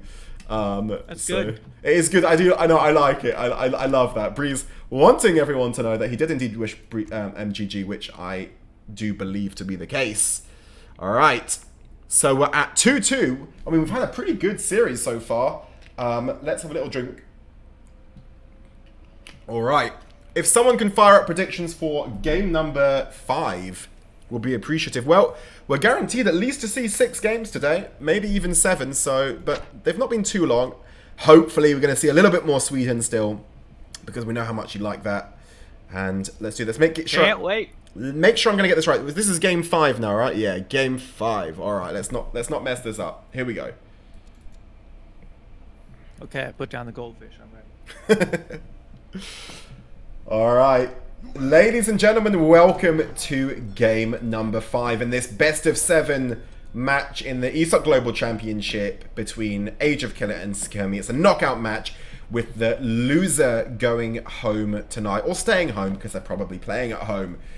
Spawning in the south of the map, we've got AgeOfKiller playing once more Sweden, curiously, despite them being notoriously underpowered. In the north of the map, we've got Skirmisher playing with the Dutch civilization. So those that don't know, the way that this works is that the winner of the previous game picks first. So Skirmisher would have opened with the Dutch and AgeOfKiller replied with the Swedish. This is quite a typical matchup, quite standard. We see a lot of Sweden-Dutch, 2 quite meta civs, it's fair to say. And if I remember correctly, Breeze actually won this exact matchup in his knockout match, round 3 match. So it was this exact map with Sweden versus the Dutch, which he won. What do you make of this matchup? Keep an eye on those llamas on the left side of the map. This is early game. They're racing there to get those. Can't tell who got. So I mean, AgeOfKiller's managed to pick up 1, and well, is there 1 there? So no, sorry, Skirmy got 1 already in his base. But AgeOfKiller is going to be able to get 3. If he can get all 3 of these home, he's trying to... This takes a very, very fine touch, especially now with the Envoy coming... Oh my god, the Envoy manages to get 1 of them because the Explorer got blocked by this... Oh boy. By the Guanaco. So he manages to run off with 1 by the horrible pathing from AgeOfKiller's Explorer. Man, you know, if last game said anything, the one who had the most herds was the winner. And I don't think AgeOfKiller is going to open with the trade post here on this map. No, I think... Oh, no. Very, very unlikely. Again, I think this is one of your predictions that's again going to come to fruition. I just see a couple of people in the chat saying that the GG at the beginning was a spoiler. For those that don't know, this is a bit of an AOE DE oddity that you're seeing that from the previous game. So that was Skirmisher whistling GG from the previous game. It was not from this game. Those that have been around for a while will recognize that it's definitely not from this game. That I can guarantee you. We see a lot of that. In the meantime, in the Yak War, AgeOfKiller did manage to survive with 4 Yaks, and we've got 3 Yaks so far for Skirmy. I can't believe you're disrespecting the Guanaco like this. Well, I mean, he did block him. That Guanaco cost him a Yak. You hate to see it. They're not Yaks, they're Guanacos. No, they're llamas. No, we're both wrong. They're llamas. No, the Guanacos are these guys. These are the Guanacos. I'm a fool. These are Guanacos. All right. I don't know. I've never seen a Guanaco in real life. I don't know. Well, I'm not even sure what a Guanaco is, or that I had really heard that word prior to this. Well, if you hover over the tooltip, it'll probably tell you. Maybe. I don't know. Hold on. What's the lore? Let's have a little look. A Guanaco is a medium herbivore. There you go, guys. For those that didn't know, the Guanaco is a herbivore. They couldn't give us a little more there. Come on. So that's all we get. In the meantime, did you see that idle time there from AgeOfKiller with the villagers? Yeah, what's going on here? He's messed up his age ups, cost him a few seconds. Now he's going to click up, but I think he thought those Yaks were going to take him over the 800 food, and he was just short. So a little bit of missed micro. Should we take a look at the decks again? I'm assuming we're going to see exactly the same deck again here from... Oh! No, that is a different deck. I don't think we saw improved buildings in Age of Killer's deck. He loves improved buildings. He loves improved buildings. Now, I always wonder, like, when you have improved buildings in your deck... Now, I don't play extremely turtly. When is the right time to send that? Like, is that like a very last card you're sending? Like, yeah, I think so. I think that's. Up, or... I think that's late. I think you're sending that once it's like, you know, those kind of Age 4 stalemates. I think that's when you're sending it. I think it's a stalemate card. I would think. But who knows? I mean, with Age of Killer, I'm assuming in the second game on Colorado, he was intending on sending it pretty early because he had a lot of improved building cards to send. Yeah. Alright, should we take a look at the Dutch deck now? You want to tell us your thoughts on this? Anything in particular? Let's see what we've got here. I mean, this is pretty much the standard Dutch deck you see every single game. Nothing really standing out to me there. Yeah, that's there we go. Straightforward. That's the report. Nothing standing out. If you are looking for a standard Dutch deck, pick a screen cap of that. There you go. There we go. In the meantime, did the military wagon coming out from the Dutch Age Up? Now that is a quite an interesting Age Up here. He's going to be going for aggro Dutch. I was just trying to make sure that I wasn't like wrong in thinking that's unusual. You don't normally see that. Look how far forward it's going as well. Plonking himself right there. And you can make the mistake as the Swedish player. You know, sometimes you see Dutch and you just instantly assume they are going to go straight for H3. Yeah, we've also got Halbs out. He does H2 Halbs. So yeah, we've got this is going to be something. And he's actually dispersing them all off in different directions here as well, I think. Because there's only just the one Halb over there. Where's he going? Yeah, this is the Dutch logistician. Here we go. I think there's been... Who made a video about the Dutch logistician recently? Was it Ozzy or someone else? But I think it was Ozzy. About the curious Dutch logistician. So now training the halberdiers. And even just one... You look, he's sending... Here you can see his gather... This is look how annoying this is going to be. Age of Killer's got the explorer over here, the villager. Not to mention those can siege down torps quite easily. Very quickly. I mean, he's never going to start getting torps up over here though. He's just about to start building, and the halberdiers on him. Look how much damage that does. Look how quick that villager's going down. That's insane. He has a very pokey stick. To one! Do you see how quick that was? To one halberdier, how quick that went down. Oh my god. Look how aggressive he's going. Oh, look at this. And he's building walls, but I don't think that's going to slow him down. It is not going to slow him down. That villager's going to go down. He instantly knows this rush is happening. Is this... Oh, look through the wall. Yes. Oh my... This is just... You know, you hate it when you see it, man. Do you hate... I think a lot of people in chat are going to be like, I'm not one of them because I like Sweden. Stable. Oh, that's really gross. Listen, I like Sweden, so I'm not one of them. But I think a lot of people in chat are gonna be pretty happy to be seeing Sweden get some comeuppance. I see Delmity with his first ever chat in the channel saying GG. And this, oh god, and the skirms coming in behind. Max pressure. The question here, we will see, is Sweden truly OP? Can they win a complete counter of their opening? Let's see here. Oh, he's managed to pop those cav right on top of the skirms. That's some bad luck for... very bad luck. Those skirms. He also brings... You see that? He used the second one through the gate to catch him, so that was pretty good. All of those skirms went down for like literally 0 damage, so... But I do agree with you. This is like the ultimate expression of, is Sweden OP? Can Sweden get everything a complete mess and still win? Now, he still has, on the west side of the map, quite a few torps that... well, he's going to find that one on the south side. Yeah, he's got 10 torps up already. 11 now. Trying to get this villager away, having witnessed just how quick the halberdiers absolutely shred them. He did send 600 wood in before Engelsberg again. So again, max greed from Age of Killer going 700 wood, 600 wood. Now sending in a raid. Yep. Push the wood, saying that the Halbs have killed 4 vills. Yeah. Yeah, I saw Feast of Crows say non-Sweden player made a or let's see, who was it? Someone said made a single mistake. Yeah, that's it is. It's GG now.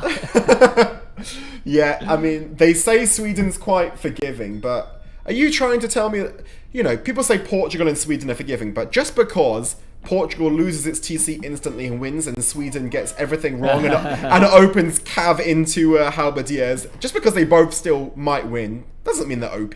What are you talking about? Well, so far, Halbs have not touched these Cav at all, so they're disrupting the Torp building, but he is doing a good job. You know, this is what he has to do in this position. Go over here and try to make a raid, try to see if he can get some value out of this stable. He certainly doesn't want to be taking those Halb fights in his base, and Halbs are going to be quite slow. So, you know, maybe he can just try to run him around here. Yeah, Aussie pointing out will kick in. that there are 17 torps up despite all of that. Isn't that crazy? That's what I was thinking. He's just buying time. He's just fine. It's 8 minutes on the clock. The Halbs were shredding villagers, killing them on the left, killing them on the right. The torps look at his weren't base, going look at up. Swedish base. And We now got look. looks like a Halb force moving in. Well, no, it's just skirmishers. I mean, Oh, I thought that was Halb. the Halbs. I mean, actually, AgeOfKiller's missed a trick here because, I mean, really, with those halberdiers and their slow speed, he would be able to jump on top of those skirms and take them out. Now they're coming back, but look, I mean, I thought to see these Halbs like sieging something and walking around is not ideal. No, definitely not. Well, they're going to try and come in behind and help siege these, but I mean, the question is, has Sweden now reached this comfort spot where, you know, torps go down, torps go up? It doesn't matter. Once you reach max, you can afford to slowly lose them and slowly rebuild them. Sending in blueberries now, so he's obviously feeling quite comfortable. Yeah, I feel like once these blueberries hit, does he have a barracks down yet? I think he's gonna be in a. He must have nice a barracks position. down. Does he not have a barracks down? What? Gonna mark it. He's gonna probably buy the wood. Oh, he might just be able to get it anyways. He's gathering the wood. I mean, that is a little bit. Halb taking down a villager on the right side. Oh yeah, quite right. He's gonna deny that last torp he needs. Have the Halbs? Has he? He's not noticed that. Is this going to get up? There's a raid going on here, and well, not just a raid, but AgeOfKiller are actually taking them all down. He's actually managed to let this torp get up, but this one's definitely not. But that Vill's going to go down now. He's almost at max torp. The raid's continuing over here. And when is the last time you saw Sweden play is going to hit 10 minutes without a single Carolian or barracks on the map? That's certainly weird. I mean, I think he definitely was banking on opening with the SSRs and doing. This was his agenda all along, was to raid Dutch, keep them distracted. You know, these Howls were just being annoying. But I'm surprised. You know, he was able to just like move on with that. He's still been raiding. He's been using SSRs. This is what he wanted to do with these. Wow, isn't that crazy that basically like half of Skirmisher's units are Halbs, and AgeOfKiller is like, nah, I'm not going to build a Rex. I'm not going to make any Carolians. I'm just going to go only Cav. I mean, is he taking this? He's taking the fight, Cav on what? Ooh, I don't know. Why? What's he doing? What's he doing? Trying to save the one villager? He's taking... And then he pulls back. He just donated like literally 8 Cav. You know, sometimes, you know, it goes to show that his military really has heart. They were not just going to let that villager go down without a fight. Yeah, if that's what you want to take from that, Fitz, you take it from that. In the meantime, now AgeOfKiller finally thinking, maybe with all of these halberdiers on the things, I might need to do that. He's got 4 banks up. Okay. Well, I don't know. At this position, I would say AgeOfKiller is in a very nice position. You think so? He's got 14, he's lost like 8 torps. But he's got time on his side. He's age 3. He's got his berries out doing some work. He's going to have some nice ships coming here. Is Skirmy anywhere near aging yet? Skirmish, just have a little look. Well, he looks like he is macroing for it, but is he that close? No, still a couple of minutes away from it, but looking at that gold and the fact that he's not training any units, looks like is what he's got. I mean, look at what... Well, he's doing... Sorry, go on. I would say he's doing an excellent job on that west side of the map, taking out those torps. So that's exactly what I was going to say. That's going to be his best chance here. If he can get these torps down and be able to hold, you know, whatever Sweden comes out of the gate here with in age 3. you know, and it's just being hounds are like gonna a be dick. Look at problem, this, though, like they get, one halb on each mine here. Although he's just gonna, yeah, that's what you gotta do. he's sending the cav to take care of them. Yeah. Pretty quickly.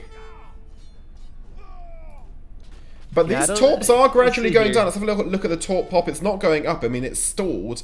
But he sent the villager over here. Now, the issue is, like you said earlier, these halberdiers are very slow and they're kind of moving around. So by the time these torps go down, these ones are going to go up. I did try to ask. Well, another thing to consider is AgeOfKiller's, Skirmy's army is spread out. He's got these halbs kind of spread out everywhere, and if he gets a little mass, leaving his base right now, a mass of Corollians, you know, they're gonna have no problem taking any of these engagements. Yeah. Yeah, no, I definitely What's agree. down in the middle of the map? I see some Sweden army moving. Yeah, we're seeing, this is basically where all the action's at here right now. We might actually see our first real big skirmish going on with kind of masses colliding.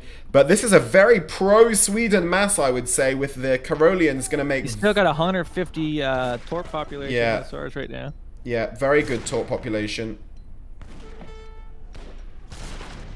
Yeah, man, is Skirmisher on his way to age 3, I'm assuming, right now? He must just about be. No, he's still not. In fact, he's oh no, he's just hit age 3. Yeah. I was looking at his resources being like he's very far, but he has just hit up. So we missed the age up, sorry about that, but he has managed to get up. But now AgeOfKiller is he's pressing his advantage, and these halbs are going to go down to the Corollians totally on top of them. And this is going to be a cleanup for AgeOfKiller in terms of the mass. All of those halberdiers going down very quickly. I don't know if Dutch can afford to lose this army like this. Sweden's going to have he's literally lost the entire army. A CM pop here, but I mean, AgeOfKiller's feeling good enough about this that he's not even pulled back from the CM pop. He's just gone for it, and that's a cleanup. That's a complete cleanup.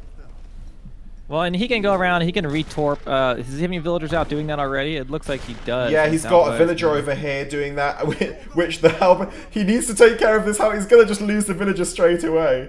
I mean, I'll stay in the action, but I can tell you that villager's going down. In the meantime, he's got these villagers completely surrounded. He's lost 1, 2. He clicked them the wrong way. 3 villagers just gone down. Man, yeah, I think... this is going to be pretty good for AgeOfKiller. It's looking pretty good. In the meantime, look at this idle time here. The villager's just not moving. APM problems here, maybe from Skirmisher, like leaving his villagers idle for a very long time. And that one villager just standing here, she doesn't want to move. I mean, if there was ever a case for sending greatcoats, it would be now. Harrison probably in chat screaming for greatcoats. In the meantime, torps going down, but not enough to take the torps down below the Part of what's happened here is he does have to like split his attention to constantly trying to watch all these different gold mines and kill these different torps, and so he might have just straight up like just been maxed out at what he was doing and didn't realize that those villagers were in that position, or just didn't have the time to do it, because that's part of the problem of you know, the Dutch player is the one who has to make all the moves here and keep these torps down, because Sweden just keeps snowballing and snowballing. But at this point, he's taken out so many of the Dutch units. This is going to be certainly a challenge if Skirmisher is going to stay in this game. Definitely agree. In the meantime, the Reuter's going to get on top. Oh, look at these Falconets being lost for absolutely 0. No. Oh my! Oh, they're going to go for 0. They're getting it 1 shot. They got 1 shot off, and look at that. Was that a little bit of can we call it complacence from AgeOfKiller there? I think we'll call that complacence. Just casually sending the Falconets up. In the meantime, I mean, to be fair, Skirmy's is going to go down as well, but at least he's traded off all of those cav with the Reuters. And does that give Skirmy a chance to get back into the game? This gives him a little bit of a chance at the very least. What's his torp population back at? Probably max, yeah. He's max. Yeah. So, but look at that. One torp dies, 2 come back. Yeah. But look at that cleanup. I mean, that's the thing. Is like you just said, right? Everyone says, you know, how do you fight against Sweden? Oh, you just need to keep pressuring the torps, But as you said, when you do that, you've got your units everywhere, and I mean, that's basically what AgeOfKiller did. He just went straight through the middle. But well, I think this is close. Kind of, somewhat even. Yeah, honestly, that is exactly what Skirmisher needed to get back in this game. If those cans have been protected, and he had won that fight. But let's see what happens here now. I see a villager migration in the southeast. Looks like, assuming those are villagers. Those are Corollian. Oh yeah, here you're talking about. Yeah, the villagers are moving over there. Yeah. But let's focus on here. We've got the Reuters chasing down the Falcons. I'll keep trying to show back to that. Very close position right now. Really, really hard to call. I mean, I don't think you can overstate how big the loss of those Falconettes was. Those Falconettes were meant to trade off for like at least 10, 12 skirmishers. Well, and the skirmishers are going to do well against Corollians in general, and he's got this Reuters, so the Hussar threat has been neutralized. You know, Dutch's army, if he can just keep it together and avoid these Corollian raids, will be a good stop. I do see it looks like in the northwest a Corollian raid going on up there. Yeah, he's gone for the GUA raid. People in chat asking how close is AgeOfKiller to 4. The answer is quite far. He's sending the 1,000 gold probably for 4. I think he did lose a lot of villagers too. He has lost. Yeah, the Dutch player has lost a lot of villagers. Take a look at his villager count. He's just got 27, which is not very many. Still not sent greatcoats. That's that's just a mistake. He really wants to be sending greatcoats. I mean, he would think about it. Greatcoats costs just the 100 wood, and how many villagers would have been saved this game with greatcoats? Like 4 or 5 villagers saved.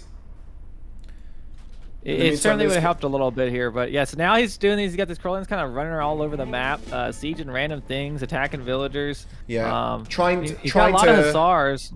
Yeah, I think he's just trying to pressure Skirmy's APM here, isn't he? Just like keep him busy. Like Corollians walking around here and here. Like he's losing them for basically nothing in terms of economic gain. Well, he but really the has APM to keep them moving. Yeah, exactly. He's got those villagers out southeast. Like he's got to keep blue, away from that, so those villagers can keep gathering. So he's just kind of poking. Oh, I don't know if I like. He's sending 7 skirmishers from the home city, and I bet you AgeOfKiller is going for which he is, and. Okay, press the GG button. Yeah, I mean, it's cliched at this point, but once Sweden goes 4 and the skirmisher shots just basically, I think, bounce off the Corollians at that point with the, was it 40% range resist? Let's say it's something ridiculous. I think it's a 30. The walls are beginning. This is where it gets. The walls are going up. He's gonna send Sphere Lifeguards straight in, although he's not gonna have the shipment for quite a while. Still 500 XP away from the shipment. But once that comes in, it's probably gonna be trouble. Score is like basically identical. Definitely not saying it's over, but I don't think you necessarily like that Skirmy was sending in 7 skirmishes at the same time as AgeOfKiller was going for and being more aggressive. So he's got a nice little Dutch mass here in the middle of the map, though. It looks like he's maybe going to go for a little bit of a push here, but probably needs. Are they going to arrive in the in the Swedish base as they get these upgrades? But he's got to know something's up. He hasn't seen Sweden pushing back. Looking at that score, he's got to know that this agent. Yeah, he's got to know. He's running into this toxic wall, but I mean. First of all, it's just the obvious Swedish meta. Well, and for AgeOfKiller, he knows where his army is right now. That wall segment, they're sieging that wall. He knows they're there and can pressure elsewhere with some Corollian raids. Yeah. Are those Hussars on the west side of the map? What's moving in there? Yeah, going in for another raid, and it's going to be another good raid over here, I think, as well. Still no greatcoats, despite all of these lost villagers. 100 food, all it costs. Reuters are going to be able to protect that. Is that one villager going to go down? No, it's not. But these units. Just sitting in the middle of the map, looks like Skirmy just doesn't really know what he wants to do here. He spent a lot of time kind of walking in I think he has to protect his circles. villagers gathering food at the moment. I think that's why he's there. Yeah, I guess he does, but I mean, the problem is, as soon as these upgrades come in for Sweden, it's like basically good night. Very quick thinking there, building the gate.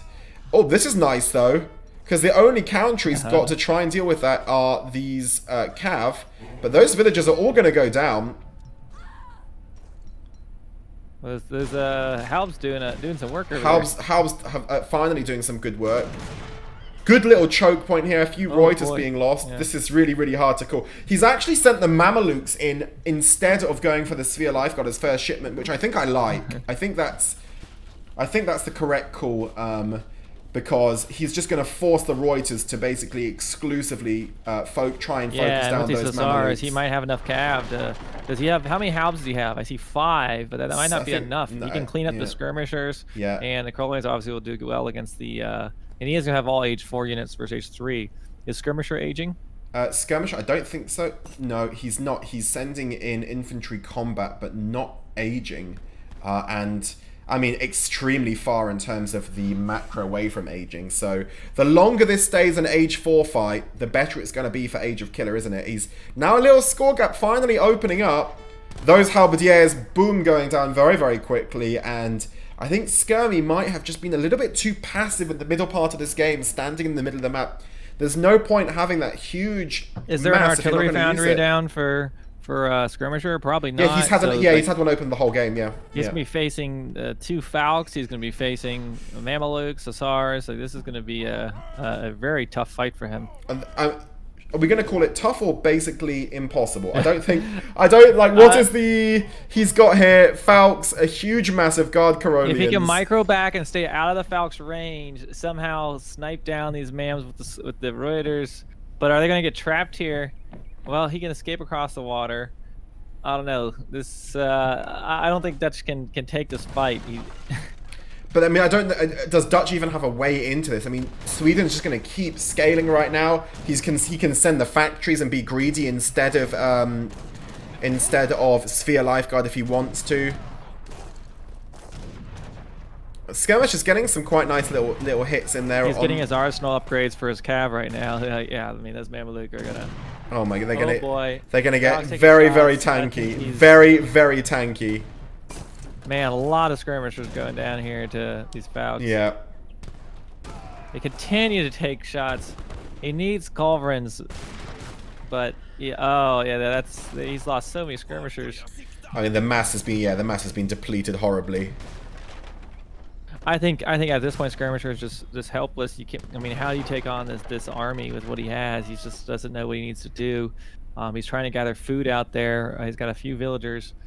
So I'm assuming he's probably struggling for food back at home. I mean, just taking a look at the minimap, I can't see any food anywhere. There's no hunts left on. There's basically no hunts left on the map at all. Can we check at us? Can we look at from the Dutch perspective? Yeah, let's have a little look. He's got the. I don't think he's aging. He's not aging. He's got one villager. Good volleys there from the skirmishers, but he's pull back. Those were some good shots there. There were some good shots, but he's got one villager on food, so that's a problem. That's going to be a problem. Well, in the meantime, where are those Hussars going? They are getting on top of these villagers for a big raid. Asked and answered. Whoa. Still no great coats. Not that it would have made a difference. AgeOfKiller sending his villagers straight in behind just to rub it in. If Dutch can get these calves out, if he can take those Falcons out, he could stand a chance at taking this fight. Can he? Skirmishers will do well. Yeah, but with the Corollians on the Reuters, the Mamelukes getting on top. Oh, I don't know. I think he can. Look at the massive cav. I think he needs at least 2 calves though. I don't think one's gonna get the job done here. Has he just got one? Yeah. Yeah, but that's gonna. I mean, that's 4 separate. He's on shots. 31 villagers right now. So I bet you Sweden even has more villagers at the moment. Sweden definitely will have. There you go. 6 more villagers. Yeah. I mean, neither wants to commit, but honestly, I think AgeOfKiller is the one. I think AgeOfKiller has this game under control, and he's just going to make sure he's got this. There's no reason to throw himself in an awkward situation. Definitely agree. I think that he's at the point, AgeOfKiller, where all you need to do to win is just don't make any dumb mistakes, and so he's just, he's not overcommitting. He knows if he doesn't do anything stupid, then he wins. The Dutch can be very awkward, of course, to micro against. It's very awkward with the Reuters and skirmishers, but there's not very many skirmishers there, if we're being honest, and 3 less just now. In the meantime, look at the cav chasing down these villagers. There's no food economy here for the Dutch player at all. Just absolutely none. And he's moving in now for basically what's going to be the big fight of the game. And... wow, you call it what's happening over here. It's a huge mess is what's happening. Quite a lot of cav going down, but is it enough cav going down? We're seeing a lot more blue than orange, but I think that these are trades that... it's fair to say. The pathing is weird.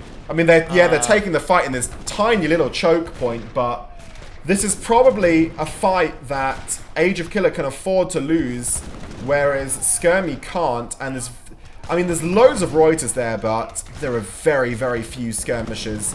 Very, very few skirmishers at this point. I don't know why he's not sending in the Mamelukes. Well, I do know why he's not, because basically the entire mass is Reuters now. I tell you what, though. There's not that many Coronians left. Pulling back, he's doing a good. He's doing the best he can do with what he has right here. Yeah, I definitely agree.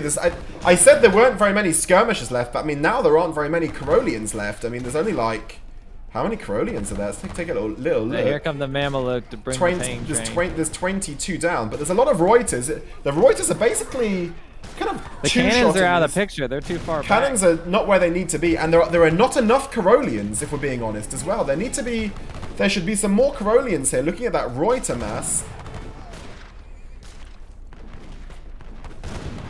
but it's being whittled away, and the difference is, look at the eco. I mean, Skirmy just doesn't have the eco to rebuild, and a good volley man managed to take off 4 Reuters at the same time, and even though I think Skirmy's been winning this micro battle, look at the huge score difference opening up, because there's just no eco left at all for the Dutch player. He's just not picking up anything at all. Yeah. I think Sweden. Look at the score right now. Yeah, the score basically tells you. I think he's just making us fight out. I'd imagine Skirmisher's probably a little bit frustrated. I think he had a really good start to this game. He took out some villagers, took out some torps. You know, kind of caught Sweden off guard. But then this is just kind of unfortunately, Sweden was able to just get those torps up, get those blueberries in, and then retorp when he hit H3. So many Sweden disgusting comments in the chat. It's like, it is a little bit disgusting. It's a little bit disgusting. I mean, the issue here now is, look, AgeOfKiller can just basically throw these Corolians. Skirmisher also lost a ton of villagers, which certainly did not help the cause at all. He's got 28 against 40. And look, he's literally tanking these Corolians. He doesn't care. He's throwing them. He's literally throwing them. He just lost like 15 Corolians. Is he going to hold this? He's just casually walking them on top of the Falconets. Skirmy calling GG. Oh, oh boy. There we go, guys. No more Sweden in this series. No more Sweden in this series. And I gotta go get some water real quick. So yeah, you get some water. Board. Let me know if we're missing, but let's just start over this game if that's all the same to you. Yeah, let's do it. Okay, so here we are with Game 6 of Skirmisher versus AgeOfKiller. And Skirmisher had the counter pick for civilization this game, and it has selected the Ottoman civilization here on the west side of the map versus AgeOfKiller with Spanish. We could certainly probably expect to see the logistician coming out of him. It's very strong, particularly on this map. Got pretty decent water. This is Dhaka. It's got some whales out here. Plenty of fish in this sea. And then you also have these ponds to deal with, / you can call them river crossings or whatever. And we also do have some herdables out here on the map. We've got some yaks that can be picked up. It looks like both players have started by going for an Age 1 trading post. So what are you thinking over there, Pesty? Yeah, from what I've seen in games up to this point on this map with Spain, like all of the traditional counters just don't seem to work. So, I mean, just the design of this map is so strong for the water-based civ. Very difficult, like I mean, I'll be very impressed if Skirmy pulls it off. I'm just trying to think about what he can do. I think basically an all-out rush is his only option, but even that is quite. I feel like he has a plan. I mean, he did get the counter pick here, and has selected the civ. I would imagine it must be one. He knows the strength of Spanish. Must be pretty comfortable. Now, this is definitely an annoying thing here in Age 1. That Spanish explorer and dog can really harass the heck out of you and your explorer. He was able to pick up that food treasure before this happened. Let's take a look at the decks. I know we're going to see. Yep. Spanish logistician build. So he's got all these Age 1 cards. And he started with 3 villagers. Pretty expected. Going to pick up some extra XP there. And then let's see what's going on in the Ottoman deck. I thought maybe he might try to do some trade post stuff. Sometimes we've seen that, but looking like he's got a pretty normal deck. A lot of resource crates, some artillery upgrades for his Avis guns. He's got a few water shipments. He does have improved warships. But overall, pretty normal looking deck for the Ottoman player. Yeah, Yeah, no, it looks that way. I'm thinking. I mean, you're right. I mean, like, I guess that it would have not been at all a secret, right? That Age of Killer was going to open with Spain on this map. I think he's done it before. I think everyone's been opening Spain in this map. I mean, Skirmy could have gone for the Spanish mirror, which he chose not to do. So, I mean, I guess he's kind of, I don't know, maybe betting against his own water play, thinking he's got a better chance on land. I'm quite surprised that he didn't. He's sitting by his trade post. I really feel like he's like got plans to take it here once he starts to age up. But maybe he's just chilling there for now. We'll see. Working on this 2 lion treasure. 100 food would be a good treasure to pick up. But we do have Ottomans already starting to age up. And we have, advanced trading posts coming in. So that's going to make them cheaper and have improved hit points. So he's going to pick up this wood treasure and they're going to be very quickly picking up these trading posts. So it does look like Spanish has the trade post agenda going on here, which is going to be quite annoying for Ottomans. Who will have to respond and do something about this probably pretty quickly. Neither player going for water yet. Kind of unique on this map. Sometimes it's definitely something you see. I mean, if Killer's doing like a fake out and just not going to go water, that will be absolutely hilarious. If he's just, I mean, it's basically impossible. Can we take a little look at what? Oh, so I mean, he's probably. That is so peculiar with that deck going ATP. Has he actually? I don't know. That's going to help him get shipments faster, so he can still send all his water shipments just fine. So we will see. Just check that he's definitely aged with Logistician and he's not just doing the ultimate troll. That's true. You can just hover over the... Logistician it is. Yeah, okay. And it does look like Ottomans are about to get up, and he has aged up with the Quartermaster. Getting a little bit of gold and food here. Let's see what he drops down. So he's gonna have this wood here. I'm assuming gonna throw down a barracks. So let's see what he does.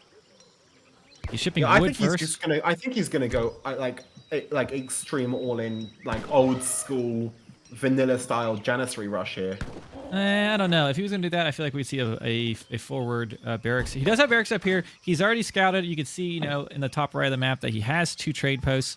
So, it doesn't surprise me that he's building his racks up here. He's going to try to put pressure on this trade post line. But even with that, these things are so beefy. 3,000 HP compared to the 2,500 they had before. So an extra 500 HP, and at the very least can buy him some time. And see what the army comp of the Ottomans are going to be.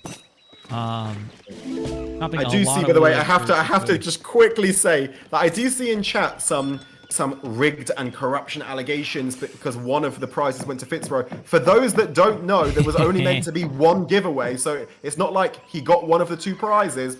Like someone else got it because he got it. So yeah, the rigged allegations can stop right there. In the meantime, let's see. So I mean, Age of Killer's actually, so he's taken 3 TPs now. Wow, he's really managed to get in there and basically stolen the. And now look, we've got 2 galleys coming in. It looks like they're going to sea. Now, what I wonder here is, I feel like maybe Skirmisher is just predicting that Age of Killer is already on water, which he is, and is just going to send these over here.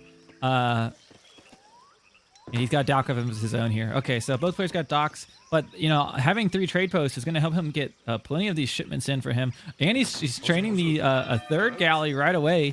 So going to be putting some early pressure on Age of Killer. Meanwhile, Age of Killer has shipped in wood. So he's going to have the early sea advantage here. And probably going to go poke at these docks. Any Janissaries coming out yet? Not seeing any. Okay, he's training 2 right now. Oh, he had some mid-map, but they were walled.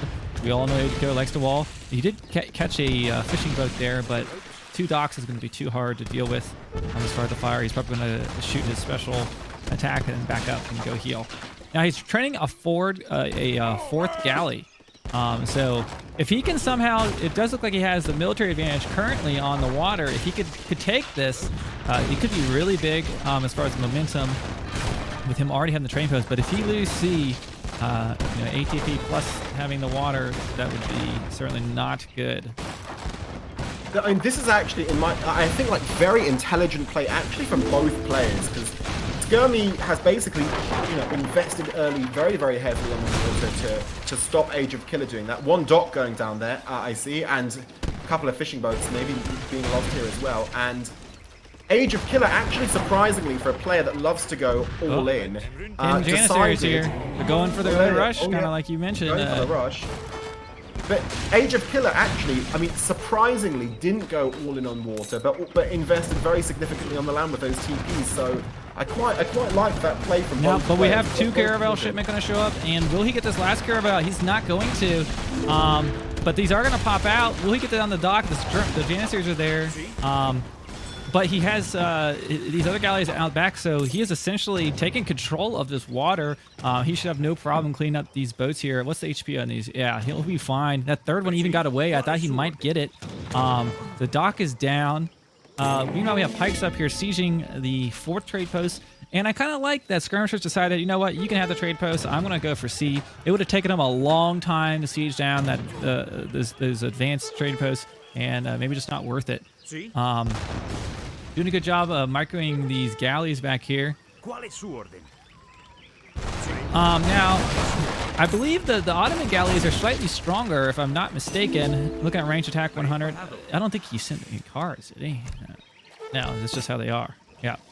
And taking out a house as well, so that's good. So looking, honestly, a nice open, I feel like, for Skirmisher so far.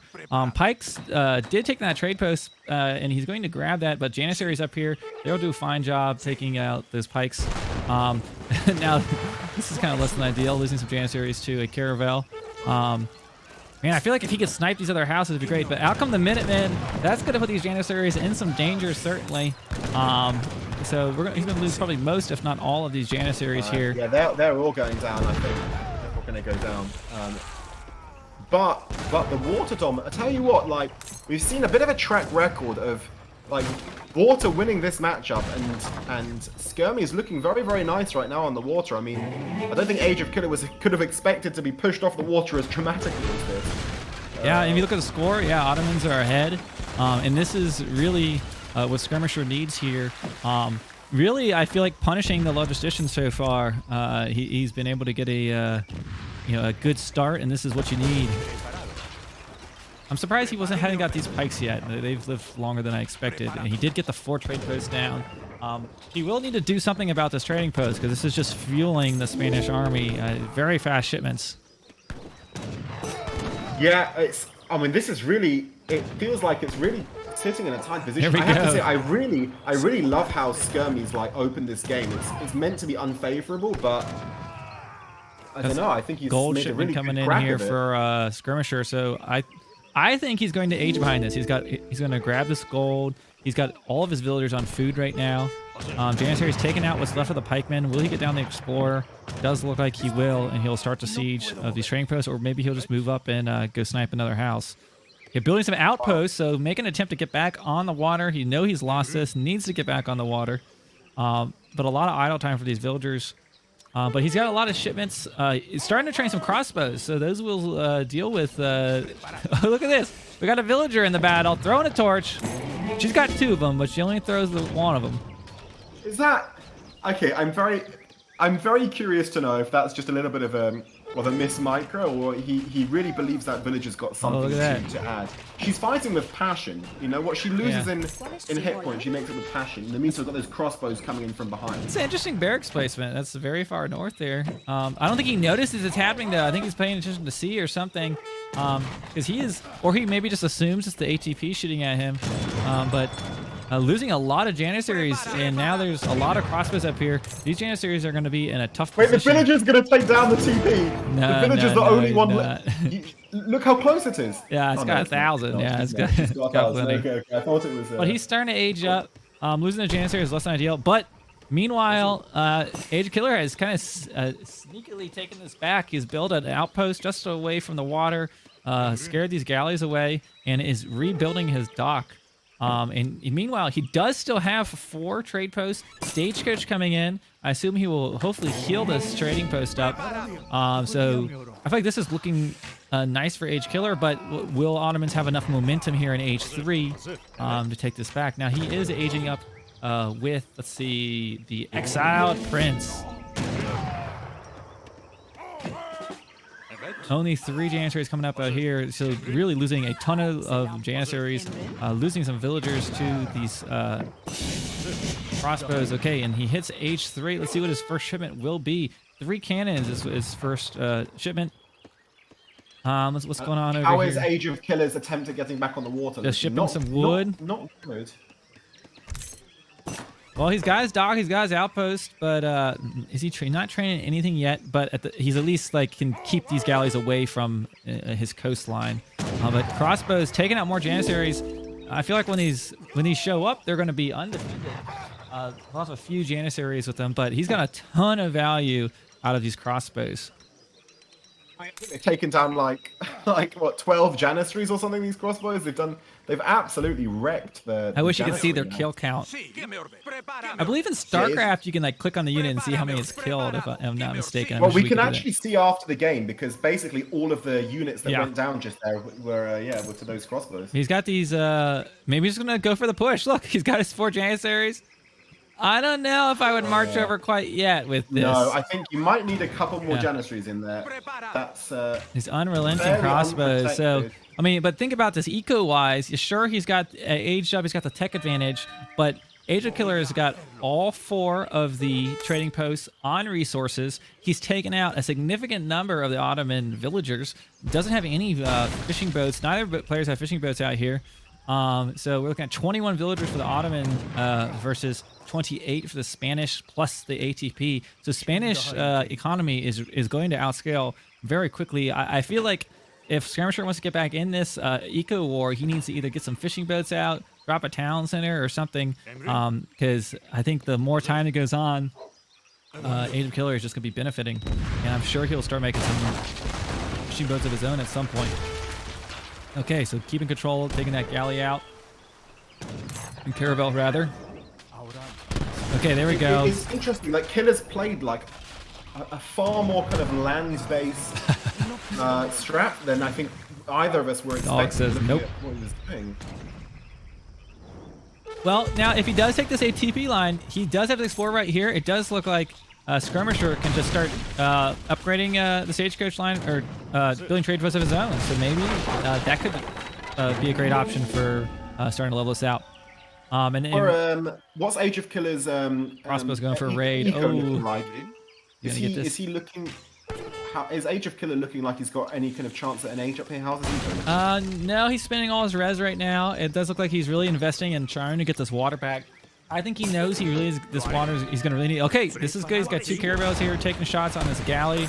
Tower taking shots. Is the galley? Oh, is that going down? But he just keeps training. He just keeps swapping which galley. Oh, one galley does go down. He's just been running these back and forth. But slowly but surely, Skirmisher is sieging down. Now, does he know the barracks is up here? Oh, he did scout it. Look at that. Just barely. I don't know when he got that. But does he see it? Does he notice it? Because I feel like it could be really nice to take that out. But back at home, we got crossbows harassing. He's lost so many villagers. He's on 21 villagers versus 28 right now. I'm looking forward to looking at these. It really, I would kind of like to see him just pop his Minutemen and scare these guys away, because I feel like pulling his whole army back for this, he could just go finish off this barracks and then keep pushing. Over in the water, he's got 3 caravels up versus 3 galleys, and he's got a fortified coast. So I think he's got control of the water and could probably very soon. Okay, shipping a frigate. He did reach age 3. Look at this though. They've got half the water each. Oh, clean up the TP line. Clean up on aisle 3. Bye-bye crossbows. But I don't think AgeOfKiller should be too concerned. He just aged up. They did their job. Yeah, I think they did get a lot of value. Now, what is this? We have seen some aggressive town centers out of AgeOfKiller before. He has sent. He does have a town center here. Let's see what his first shipment's going to be. Oh, he did say frigate. So he got this with the age up. But I think he will get this up. And look at this. He's going to be sending the frigate to the pond. So this frigate could come over here and take a shot at these falconets. Not to mention, oh, with the caravels get shot off. Did that lock? No. Almost. He needs to be careful too. Oh, now it's going to get a shot off. Oh, down goes one falconet. Oh, he's going to lose both of these falcons here. They're both going down. Oh my god. I don't think he even used his special attack. Oh my gosh. he had the early age up, and really with Ottomans, you want to hit with that 2 Falcons. He was able to get both of these trade posts, but the barracks is still alive up here. And now, not only does AgeOfKiller have a frigate in the pond, but he has a town center protecting it from across the way. We have villagers way out of position, taking shots from the frigates. 1 goes down, 2 go down, Lancers. Oh boy, this is going to be catastrophic. He's already lost many villagers. And, you know, talk about a game where AgeOfKiller is going for match point. This is not looking good for Skirmisher. Oh, and it just feels like, and I think in all of these games, Skirmy's actually played really well, but he's been in such unfavorable Civ matchups, and Killer's just used that to his advantage. He's like really taken advantage of the matchup mismatch. And well, we can obviously talk about the Spanish low decision, but I mean, let's face it. Skirmisher came out of the gate with what I felt was a good advantage on the sea. He did a great job taking out the boats, the dock. He sniped a house, and then started working that trade post line. And I thought it was very much ahead in this game, but it's not feeling good right now for the Ottomans. These Lancers are just going to ravage his economy. Let's look. He's on 20 villagers versus 35 villagers, and meanwhile, AgeOfKiller seems to be dominating the sea, microing back that caravel. His Janissaries are upgraded, but he's just going to run them around with these Lancers. We've got the frigate taken down, his one of his 2 trade posts. He does get the town center up. yeah, but look at that, the score gap that's now opened as EG well. is going to be galled. Oh my god. I think that's going to be it. Maybe some extra time. Well played and good luck. Very good sport out of Skirmisher. And that's going to be the last game there. It's going to be a 4-2 with AgeOfKiller taking the match point with Spanish. And we'll be moving on to the next round. Wow. I mean, AgeOfKiller, I think laming the best civs, but laming them very well. I mean, he played, I think they both played well. I thought that Skirmisher put up a really good fight in some, I think, pretty unfavorable matchups. But AgeOfKiller was just, he played very, very well. I mean, you know, he can, you know, for me, I think Breeze is a dark horse to go really, really deep in this tournament. I think he's very, very hard to beat. Very, very good player. What do you reckon? Man, look at these villager raids. This was just absolutely crucial. I think that I really liked how AgeOfKiller was able to come in with his crossbows and just get so much value out of them. He just kept sniping one villager after another, and getting this early trade post advantage. You know, losing the city wasn't the end of the world, but I think that was really crucial. This is kind of a sneaky barrack spot. I kind of wonder how this game might have gone if Skirmisher had maybe taken his cannons out or taken his Janissaries and sieged this down right away, popped his Minutemen to deal with the crossbows. But certainly both players played really good in the series. You know, this came down to what we're on game 6 here. So, you know, I think this was an even matchup, and I expect to see AgeOfKiller, you know, probably, you know, I wouldn't be surprised goes even further in this tournament. Definitely agree. And personally, I had a lot of fun casting with you, Fitz. I think, like, hopefully we're going to do a few more of these together. I mean, it was really good fun. Yeah, very, very good. You managed to step in and save some pretty dramatic technical difficulties there as well. Shall I? Well, I think it's fair to say that ESOC are going to get the raid, hosting the other game between Knisi and Giggs Lickerstet. So I think it's goodbye from us, right, Fitz? And if you've not, if you type !casters in the chat, you can find a link to Fitzbro's channel. I think everyone here is already going to know who you are, but if not, go and give a follow to Fitzbro. Excellent content, playing mainly the native civs very, very well. So go and give him a follow if you don't already.